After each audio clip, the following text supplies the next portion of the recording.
A very warm welcome to all the students जिन्होंने इस series ਨੂੰ ਸਿਲੈਕਟ ਕੀਤਾ ਤਾਂ ਕਿ ਤੁਸੀਂ ਇੰਟਰਨੈਟ ਐਂਡ ਵੈਬ ਟੈਕਨੋਲੋਜੀਜ਼ ਬਾਰੇ ਜੋ ਬੇਸਿਕ ਜਾਣਕਾਰੀ ਹੈ ਉਹ ਪ੍ਰਾਪਤ ਕਰ ਸਕੋ।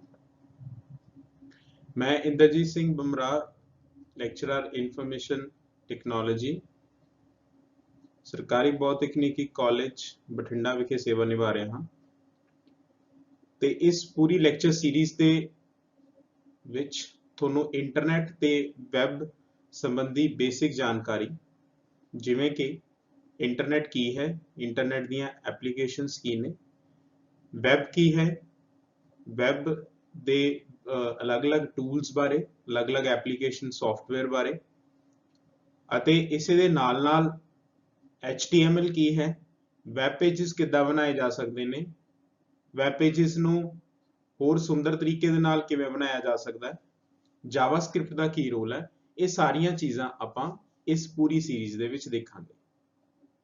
ਸੋ ਉਮੀਦ ਕਰਦਾ ਕਿ ਜਿੰਨੇ ਵੀ ਤਰ੍ਹਾਂ ਦੇ ਕੋਈ ਡਾਊਟਸ ਜਾਂ ਕੋਈ ਕਲੈਰੀਫਿਕੇਸ਼ਨ ਜੋ ਤੁਹਾਨੂੰ ਇਸ ਸੀਰੀਜ਼ ਸੰਬੰਧੀ ਚਾਹੀਦੀ ਹੈ ਉਹ ਇਸ ਸੀਰੀਜ਼ ਦੇ ਕੰਟੈਂਟ ਤੁਹਾਨੂੰ ਉਸ ਤਰ੍ਹਾਂ ਦੀ ਸਾਰੀ ਕਲੈਰੀਫਿਕੇਸ਼ਨ ਉਸ ਤਰ੍ਹਾਂ ਦੇ ਸਾਰੇ ਤੁਹਾਡੇ ਡਾਊਟਸ ਹੱਲ ਕਰਨ ਦਾ ਜੋ ਬੇਸਿਕ ਪਰਪਸ ਹੈ ਉਸ ਨੂੰ ਸੋਲਵ ਕਰਨਾ। ਸੋ ਆਓ ਬਿਨਾਂ ਕਿਸੇ ਦੇਰੀ ਤੋਂ ਇਸ ਸੀਰੀਜ਼ ਨੂੰ ਸਟਾਰਟ ਕਰਦੇ ਹਾਂ। ਸੋ ਸਭ ਤੋਂ ਪਹਿਲਾਂ ਇੱਕ ਬੇਸਿਕ ਜਾਣਕਾਰੀ ਜਿਵੇਂ ਕਿ ਤੁਹਾਨੂੰ ਪਤਾ ਹੈ ਕਿ ਇਸ ਟਾਈਮ ਦੇ ਉੱਪਰ कोविड-19 ਦਾ ਬਹੁਤ ਜ਼ਿਆਦਾ ਪ੍ਰਭਾਵ ਹੈ ਪੂਰੇ ਵਿਸ਼ਵ ਦੇ ਉੱਪਰ, ਪੂਰੇ ਸੰਸਾਰ ਦੇ ਉੱਪਰ। ਸੋ ਇਸ ਕਰਕੇ ਸਾਨੂੰ ਕੁਝ ਮੁੱਢਲੀਆਂ ਗੱਲਾਂ ਦਾ ਧਿਆਨ ਜ਼ਰੂਰ ਰੱਖਣਾ ਚਾਹੀਦਾ ਹੈ ਤਾਂ ਕਿ ਅਸੀਂ ਇਸ ਬਿਮਾਰੀ ਤੋਂ ਸੁਰੱਖਿਅਤ ਰਹਿ ਸਕੀਏ। ਜਿੱਦਾਂ ਕਿ ਰੈਗੂਲਰਲੀ ਆਪਣੇ ਹੱਥ ਧੋਓ, ਚੰਗੀ ਤਰ੍ਹਾਂ ਹੱਥ ਧੋਓ, ਆਪਣੇ ਸਾਬਣ ਦੀ ਵਰਤੋਂ ਕਰੋ, ਕਿਸੇ ਨਾਲ ਹੱਥ ਨਾ ਮਿਲਾਓ, ਸੋਸ਼ਲੀ ਕੰਟੈਕਟ ਫਿਜ਼ੀਕਲੀ ਜੋ ਕੰਟੈਕਟ ਹੈ ਗ੍ਰੀਟਿੰਗ ਕਰਨ ਦਾ ਉਸ ਨੂੰ ਤੁਸੀਂ ਅਵੋਇਡ ਕਰੋ। ਉਸ ਤੋਂ ਬਾਅਦ ਡਿਸਇਨਫੈਕਟੈਂਟ ਜਾਂ ਸੈਨੀਟਾਈਜ਼ਰਸ ਯੂਜ਼ ਕਰੋ ਅਗਰ ਤੁਹਾਡੇ ਕੋਲ ਸਾਬਣ ਅਵੇਲੇਬਲ ਨਹੀਂ ਹੈ। ਲੋਕਾਂ ਨਾਲ ਕੰਟੈਕਟ ਅਵੋਇਡ ਕਰੋ, ਭੀੜ ਭਾੜ ਦੇ ਵਿੱਚ ਜਾਣਾ ਅਵੋਇਡ ਕਰੋ। ਇੱਕ ਸੋਸ਼ਲ ਡਿਸਟੈਂਸਿੰਗ ਦਾ ਜੋ ਇੱਕ ਗਾਈਡਲਾਈਨਸ ਦਿੱਤੀਆਂ ਜਾਂਦੀਆਂ ਨੇ ਸਰਕਾਰ ਵੱਲੋਂ ਟਾਈਮ ਟੂ ਟਾਈਮ, ਉਹਨਾਂ ਗਾਈਡਲਾਈਨਸ ਨੂੰ, ਉਹਨਾਂ ਹਦਾਇਤਾਂ ਨੂੰ ਫੋਲੋ ਕਰੋ ਅਤੇ ਆਪਣੇ ਆਪ ਨੂੰ ਸੁਰੱਖਿਅਤ ਰੱਖੋ। ਸੋ ਹੁਣ ਅਸੀਂ ਆਪਣੇ ਟੌਪਿਕ ਵੱਲ ਵਧਦੇ ਹਾਂ, ਆਪਣੇ ਇਸ ਲੈਕਚਰ ਸੀਰੀਜ਼ ਵੱਲ ਵਧਦੇ ਹਾਂ। ਤਾਂ ਸਭ ਤੋਂ ਪਹਿਲਾਂ ਜਿਹੜੀ ਚੀਜ਼ ਜੋ ਆਪਾਂ ਡਿਸਕਸ ਕਰਾਂਗੇ ਉਹ ਹੈ ਲਰਨਿੰਗ ਆਊਟਕਮਸ। ਇਸ ਸਬਜੈਕਟ ਤੋਂ ਤੁਹਾਨੂੰ ਕੀ ਚੀਜ਼ ਸਿੱਖਣ ਨੂੰ ਮਿਲੇਗੀ, ਤੁਹਾਨੂੰ ਕਿਹੜੀਆਂ-ਕਿਹੜੀਆਂ ਚੀਜ਼ਾਂ ਇਸ ਸਬਜੈਕਟ ਤੋਂ ਸਿੱਖਣ ਨੂੰ ਮਿਲਣਗੀਆਂ। ਸੋ ਸਭ ਤੋਂ ਪਹਿਲਾਂ ਜੋ ਤੁਸੀਂ ਸਿੱਖੋਗੇ ਉਹ ਹੈ ਇੰਟਰਨੈਟ ਕੀ ਹੈ ਅਤੇ ਇੰਟਰਨੈਟ ਆਪਰੇਟ ਕਿਵੇਂ ਕਰਦਾ ਹੈ, ਕੰਮ ਕਿਵੇਂ ਕਰਦਾ ਹੈ। ਸੈਕੰਡ, ਐਪਲੀਕੇਸ਼ਨਸ ਕੀ ਨੇ ਇੰਟਰਨੈਟ ਦੀਆਂ। ਥਰਡ, ਵੀਡੀਓ ਕਾਨਫਰੈਂਸਿੰਗ ਕੀ ਹੈ, ਉਸ ਦੀਆਂ ਕੀ ਐਪਲੀਕੇਸ਼ਨਸ ਨੇ। ਫੋਰਥ, ਈ ਕਮਿਊਨੀਕੇਸ਼ਨ ਕੀ ਹੈ, ਉਸ ਦੀਆਂ ਐਪਲੀਕੇਸ਼ਨਸ ਕੀ ਨੇ। ਦੈਨ ਨੈਕਸਟ, ਈ ਕਮਿਊਨੀਕੇਸ਼ਨ ਦੀਆਂ ਐਪਲੀਕੇਸ਼ਨਸ ਨੂੰ ਅਸੀਂ ਥੋੜਾ ਡਿਸਕ੍ਰਾਈਬ ਕਰਾਂਗੇ ਕੀ ਚੀਜ਼ਾਂ ਅਸੀਂ ਯੂਜ਼ ਕਰ ਸਕਦੇ ਹਾਂ, ਜਿਵੇਂ ਈਮੇਲ ਹੋ ਗਿਆ, ਫਾਈਲ ਟ੍ਰਾਂਸਫਰ ਪ੍ਰੋਟੋਕੋਲ ਹੋ ਗਿਆ, ਟੈਲਨੈਟ ਹੋ ਗਿਆ, ਟੈਲੀਕਮਿਊਨੀਕੇਸ਼ਨ ਨੈਟਵਰਕ, ਇਹ ਸਾਰੀਆਂ ਚੀਜ਼ਾਂ ਅਸੀਂ ਦੇਖਾਂਗੇ। ਇਹਨਾਂ ਦੀ ਜੋ ਬੇਸਿਕ ਵਰਕਿੰਗ ਹੈ, ਜੋ ਬਿਲਕੁਲ ਇਨੀਸ਼ੀਅਲ ਵਰਕਿੰਗ ਹੈ, ਉਹ ਜ਼ਰੂਰ ਦੇਖਾਂਗੇ। then next will be define and differentiate between various web, ਅਲੱਗ-ਅਲੱਗ ਤਰ੍ਹਾਂ ਦੇ ਜੋ ਵੈਬ ਹੈ ਉਹਨਾਂ ਦੀ ਡਿਫਰੈਂਸ ਹੈ ਜੋ ਉਹਨਾਂ ਨੂੰ ਆਪਾਂ ਦੇਖਾਂਗੇ। then static web pages ਕਿਵੇਂ ਬਣਾਏ ਜਾ ਸਕਦੇ ਆ, ਯਾਨੀ ਇੱਕ static website ਕਿਵੇਂ ਬਣਾਈ ਜਾ ਸਕਦੀ ਹੈ with the help of HTML and CSS, ਉਹ ਵੀ ਇਸ ਦੇ ਵਿੱਚ ਦੇਖਾਂਗੇ। then last ਜੋ ਕਵਰ ਹੋਏਗਾ that will be validate input data, ਜੋ ਤੁਹਾਡਾ ਇਨਪੁਟ ਡੇਟਾ ਹੈ, ਜੋ ਤੁਸੀਂ ਫਾਰਮਸ ਦੀ ਲੌਗਇਨ ਫਾਰਮ ਦੀ ਇੱਕ ਟਾਈਪ ਦੇ ਵਿੱਚ ਤੁਸੀਂ ਪ੍ਰੈਜ਼ੈਂਟ ਕਰਦੇ ਹੋ ਜਾਂ ਰਜਿਸਟ੍ਰੇਸ਼ਨ ਫਾਰਮ ਦੀ ਟਾਈਪ ਦੇ ਵਿੱਚ ਪ੍ਰੈਜ਼ੈਂਟ ਕਰਦੇ ਹੋ, ਜਿਸ ਤਰ੍ਹਾਂ ਦਾ ਵੀ ਡੇਟਾ ਤੁਸੀਂ ਫਾਰਮਸ ਦੇ ਥਰੂ ਸਬਮਿਟ ਕਰਦੇ ਹੋ ਉਸ ਡੇਟਾ ਨੂੰ ਕਿੱਦਾਂ ਵੈਲੀਡੇਟ ਕੀਤਾ ਜਾ ਸਕਦਾ ਹੈ, ਕਿੱਦਾਂ ਉਸ ਨੂੰ ਚੈੱਕ ਕੀਤਾ ਜਾ ਸਕਦਾ ਹੈ, ਉਸ ਦੇ ਬਾਰੇ ਵੀ ਦੇਖਾਂਗੇ। ਸੋ ਉਸ ਤੋਂ ਬਾਅਦ ਜੋ ਡਿਸਕਸ ਕਰਨ ਲਾਇਕ ਹੈ ਉਹ ਹੈ ਕੋਰਸ ਕੰਟੈਂਟ। ਸੋ ਇਸ ਪੂਰੇ ਲੈਕਚਰ ਸੀਰੀਜ਼ ਦੇ ਵਿੱਚ ਕੀ ਕੋਰਸ ਕੰਟੈਂਟ ਹੋਣਗੇ। ਸੋ ਸਭ ਤੋਂ ਪਹਿਲਾ ਹੈ ਇੰਟਰਨੈਟ ਬੇਸਿਕ। ਸੋ ਇੰਟਰਨੈਟ ਬੇਸਿਕਸ ਦੇ ਵਿੱਚ ਅਸੀਂ ਕੀ ਦੇਖਾਂਗੇ, ਇੰਟਰਨੈਟ, ਉਸ ਦੀਆਂ ਐਪਲੀਕੇਸ਼ਨਸ ਤੇ ਇੱਕ ਇੰਟਰਨੈਟ ਸਟੈਬਲਿਸ਼ ਕਰਨ ਦੇ ਲਈ ਟੈਕਨੀਕਲ ਡਿਟੇਲਸ ਕੀ ਹੋਣੀਆਂ ਚਾਹੀਦੀਆਂ ਨੇ, ਕੀ ਟੈਕਨੀਕਲ ਡਿਟੇਲਸ ਨੇ ਜਿਨ੍ਹਾਂ ਦਾ ਧਿਆਨ ਰੱਖਣਾ ਚਾਹੀਦਾ ਹੈ। ਉਸ ਤੋਂ ਬਾਅਦ ਮੋਡਮ ਕੀ ਹੈ, ਕਿੰਨੀਆਂ ਇਸ ਦੀਆਂ ਟਾਈਪਸ ਨੇ, ਕੀ ਇਸ ਦੇ ਫੰਕਸ਼ਨਸ ਹੁੰਦੇ ਨੇ। ਆਈਪੀ ਐਡਰੈਸਿੰਗ ਕੀ ਚੀਜ਼ ਹੈ, ਇਸ ਦੀ ਵਰਤੋਂ ਕਿਉਂ ਕੀਤੀ ਜਾਂਦੀ ਹੈ, ਐਂਡ ਆਈਪੀ ਐਡਰੈਸ ਦਾ ਜੋ ਸਟਰਕਚਰ ਹੈ, ਉਸ ਦੀ ਬਣਤਰ ਹੈ, ਉਹ ਕੀ ਚੀਜ਼ ਕਿਸ ਤਰ੍ਹਾਂ ਦੀ ਹੈ। ਉਸ ਤੋਂ ਬਾਅਦ internet domains, for example www.google.com एक डोमेन ਦੀ एग्जांपल ਹੈ। ਅਸੀਂ ਇਸ ਨੂੰ google.com ਕਿਉਂ ਯੂਜ਼ ਕਰਦੇ ਹਾਂ, ਅਸੀਂ ਸਿੱਧਾ ਮਸ਼ੀਨ ਦਾ ਆਈਪੀ ਐਡਰੈਸ ਕਿਉਂ ਨਹੀਂ ਯੂਜ਼ ਕਰ ਲੈਂਦੇ, ਇਸ ਦੇ ਬਾਰੇ ਚਰਚਾ ਕਰਾਂਗੇ। ਡੋਮੇਨ ਨੇਮ ਸਰਵਰ ਕੀ ਹੈ, ਯਾਨੀ ਡੋਮੇਨ ਨੇਮ ਤੋਂ ਆਈਪੀ ਐਡਰੈਸ ਜੋ ਪ੍ਰੋਵਾਈਡ ਕਰਦੇ ਆ ਸਾਨੂੰ ਸਿਸਟਮ, ਉਸ ਦੇ ਬਾਰੇ ਦੇਖਾਂਗੇ। TCP IP ਪ੍ਰੋਟੋਕੋਲਸ ਕੀ ਨੇ, ਸੋ TCP IP ਪ੍ਰੋਟੋਕੋਲਸ ਇੱਕ ਸਾਡੇ ਕੋਲ मॉडल है जिस ਦੇ ਤਹਿਤ ਜਿੰਨੀ ਵੀ ਕਮਿਊਨੀਕੇਸ਼ਨ ਹੁੰਦੀ ਹੈ ਇੱਕ ਡਿਵਾਈਸ ਤੋਂ ਦੂਸਰੀ ਡਿਵਾਈਸ ਦੇ ਵਿੱਚ, ਉਸ ਨੂੰ ਸਮਝਣ ਦੇ ਵਿੱਚ ਹੈਲਪ ਮਿਲਦੀ ਹੈ। ਸੋ ਇੱਕ ਪ੍ਰੈਕਟੀਕਲ ਮਾਡਲ ਹੈ ਜਿਸ ਦੇ ਬੇਸ ਦੇ ਉੱਪਰ ਕਾਫੀ ਪ੍ਰੋਟੋਕੋਲਸ ਬਣੇ ਨੇ। ਇਸੇ ਦੇ ਨਾਲ ਹੀ ਇੱਕ OSI ਮਾਡਲ ਦੇਖਾਂਗੇ ਜੋ ਕਿ ਥਿਓਰੈਟੀਕਲ ਮਾਡਲ ਸੀ ਤੇ ਜਿਸ ਨੂੰ ਕਦੇ ਵੀ ਵਰਤੋਂ ਵਿੱਚ ਨਹੀਂ ਲਿਆਂਦਾ ਗਿਆ। ਸੋ ਇਹਨਾਂ ਦੋਨਾਂ ਦਾ ਡਿਫਰੈਂਸ ਵੀ ਦੇਖਾਂਗੇ। ਉਸ ਤੋਂ ਬਾਅਦ ਹੈ internet service provider. Internet service provider मतलब कि ਕਿਹੜੀਆਂ ਕੰਪਨੀਆਂ ਨੇ ਜਿਹੜੀਆਂ ਤੁਹਾਨੂੰ ਇੰਟਰਨੈਟ ਪ੍ਰੋਵਾਈਡ ਕਰਦੀਆਂ ਨੇ। ਜਦੋਂ ਵੀ ਤੁਸੀਂ ਕਿਸੇ ਇੰਟਰਨੈਟ ਪ੍ਰੋਵਾਈਡਰ ਨੂੰ ਸਿਲੈਕਟ ਕਰਨਾ ਹੈ ਤਾਂ ਉਸ ਨੂੰ ਚੁਣਨ ਦੇ ਵਿੱਚ, ਉਸ ਨੂੰ ਸਿਲੈਕਟ ਕਰਨ ਦੇ ਵਿੱਚ ਕਿਹੜੀਆਂ ਚੀਜ਼ਾਂ ਦਾ ਧਿਆਨ ਰੱਖਣਾ ਹੈ, ਉਹ ਵੀ ਇੱਥੇ ਮੈਂਸ਼ਨ ਕੀਤੀਆਂ ਹਨ, ਉਹ ਵੀ ਦੇਖਾਂਗੇ। ਦੈਨ ਉਸ ਤੋਂ ਬਾਅਦ ਇੰਟਰਾਨੈਟ ਕੀ ਹੈ, ਇੱਕ ਇੰਟਰਨੈਟ ਤਾਂ ਆਪਾਂ ਸਟਾਰਟਿੰਗ ਦੇ ਵਿੱਚ ਹੀ ਦੇਖ ਲਿਆ। ਉਸ ਤੋਂ ਬਾਅਦ ਇੰਟਰਾਨੈਟ ਕੀ ਹੈ, ਉਸ ਦੇ ਬਾਰੇ ਵੀ ਇਸ ਦੇ ਵਿੱਚ ਜਾਣਕਾਰੀ ਦਿੱਤੀ ਗਈ ਹੈ। ਉਸ ਤੋਂ ਬਾਅਦ ਹੈ ਈਮੇਲ, ਇਲੈਕਟ੍ਰੋਨਿਕ ਮੇਲ। ਇਲੈਕਟ੍ਰੋਨਿਕ ਮੇਲ ਕੀ ਹੈ, ਇਲੈਕਟ੍ਰੋਨਿਕ ਮੇਲ ਵਰਕ ਕਿੱਦਾਂ ਕਰਦੀ ਹੈ, ਕੰਮ ਕਿੱਦਾਂ ਕਰਦੀ ਹੈ, ਕਿਹੜੇ ਇੰਪੋਰਟੈਂਟ ਪ੍ਰੋਟੋਕੋਲਸ ਨੇ, ਲਾਈਕ SMTP ਹੋ ਗਿਆ, POP3 ਹੋ ਗਿਆ, IMAP ਹੋ ਗਿਆ। ਇਹ ਪ੍ਰੋਟੋਕੋਲਸ ਦਾ ਕੀ ਕੰਮ ਹੈ, ਕੀ ਬੇਸਿਕ ਫੰਕਸ਼ਨੈਲਿਟੀ ਹੈ ਇਹਨਾਂ ਦੀ, ਉਸ ਦੇ ਬਾਰੇ ਦੇਖਾਂਗੇ। Then telnet, FTP, IRC, NNTP। So ਇਹ ਕੁਝ ਬਹੁਤ ਇੰਪੋਰਟੈਂਟ ਪ੍ਰੋਟੋਕੋਲਸ ਨੇ। ਤੁਸੀਂ ਇਹ ਕਹਿ ਸਕਦੇ ਹੋ ਕਿ ਇਹ ਇੱਕ ਤਰ੍ਹਾਂ ਨਾਲ ਇੰਟਰਨੈਟ ਦੀਆਂ ਐਪਲੀਕੇਸ਼ਨਸ ਨੇ ਜਿਨ੍ਹਾਂ ਦੇ ਬੇਸਿਕ ਜੋ ਫੰਕਸ਼ਨੈਲਿਟੀ ਹੈ ਉਸ ਦੇ ਬਾਰੇ ਤੁਹਾਨੂੰ ਇਸ ਲੈਕਚਰ ਸੀਰੀਜ਼ ਦੇ ਵਿੱਚ ਜਾਣਕਾਰੀ ਮਿਲੂਗੀ। ਐਂਡ ਜੋ ਫਸਟ ਯੂਨਿਟ ਦਾ ਲਾਸਟ ਟੌਪਿਕ ਹੈ ਉਹ ਹੈ ਵੀਡੀਓ ਕਾਨਫਰੈਂਸਿੰਗ ਤੇ ਈ-ਕਾਮਰਸ। ਵੀਡੀਓ ਕਾਨਫਰੈਂਸਿੰਗ ਕੀ ਹੈ, ਵੀਡੀਓ ਕਾਨਫਰੈਂਸਿੰਗ ਦੇ ਬੇਸਿਕਸ ਕੀ ਹਨ। ਉਸ ਤੋਂ ਬਾਅਦ ਈ-ਕਾਮਰਸ ਕੀ ਹੈ, ਈ-ਕਾਮਰਸ ਦੀਆਂ ਟਾਈਪਸ, ਈ-ਕਾਮਰਸ ਦੇ ਐਡਵਾਂਟੇजेस, ਡਿਸਐਡਵਾਂਟੇजेस, ਇਹ ਸਾਰੀਆਂ ਚੀਜ਼ਾਂ ਆਪਾਂ ਇਸ ਸੀਰੀਜ਼ ਦੇ ਵਿੱਚ जो है डिस्कस करा। देन सेकेंड यूनिट दे विच आपां इंटरनेट कनेक्टिविटी बारे गल करांगे। Telephone lines, cable lines, lease lines, optical fibre, इन्हां बारे गल करांगे। उस तो बाद ISDN that is integrated services digital network. आजकल तुसी देख रहे हो कि ਜਿਹੜੀ ਵੀ ਸਰਵਿਸਿਜ਼ ਤੁਹਾਨੂੰ ਪ੍ਰੋਵਾਈਡ ਕੀਤੀਆਂ ਜਾ ਰਹੀਆਂ ਉਹ ਇੱਕ ਤਰ੍ਹਾਂ ਦੀਆਂ ਸਰਵਿਸਿਜ਼ ਨਹੀਂ ਹੁੰਦੀਆਂ, ਉਸ ਦੇ ਵਿੱਚ ਕਾਫੀ ਚੀਜ਼ਾਂ ਅਲੱਗ-ਅਲੱਗ ਤਰੀਕੇ ਨਾਲ ਐਡ ਕੀਤੀਆਂ ਹੁੰਦੀਆਂ। ਫॉर एग्जांपल ਇੱਕ ਹੀ ਕੇਬਲ ਦੇ ਥਰੂ ਤੁਹਾਨੂੰ ਇੰਟਰਨੈਟ ਐਕਸੈਸ ਮਿਲਦੀ ਹੈ ਤੇ ਉਸੇ ਕੇਬਲ ਦੇ ਥਰੂ ਤੁਸੀਂ ਆਪਣਾ ਜੋ ਕੇਬਲ ਟੀਵੀ ਹੈ, ਜੋ ਚੈਨਲਸ ਨੇ ਉਹ ਆਪਰੇਟ ਕਰ ਸਕਦੇ ਹੋ। ਐਂਡ ਉਸ ਤੋਂ ਬਾਅਦ VSAT ਬਾਰੇ ਦੇਖਾਂਗੇ। VSAT stands for very small aperture terminal. Then world wide web third unit ਦੇ ਵਿੱਚ। ਸੋ ਥਰਡ ਯੂਨਿਟ ਦੇ ਵਿੱਚ ਸਭ ਤੋਂ ਪਹਿਲਾ ਜੋ ਟੌਪਿਕ ਹੈ ਉਹ ਹੋਏਗਾ world wide web and it's evolution.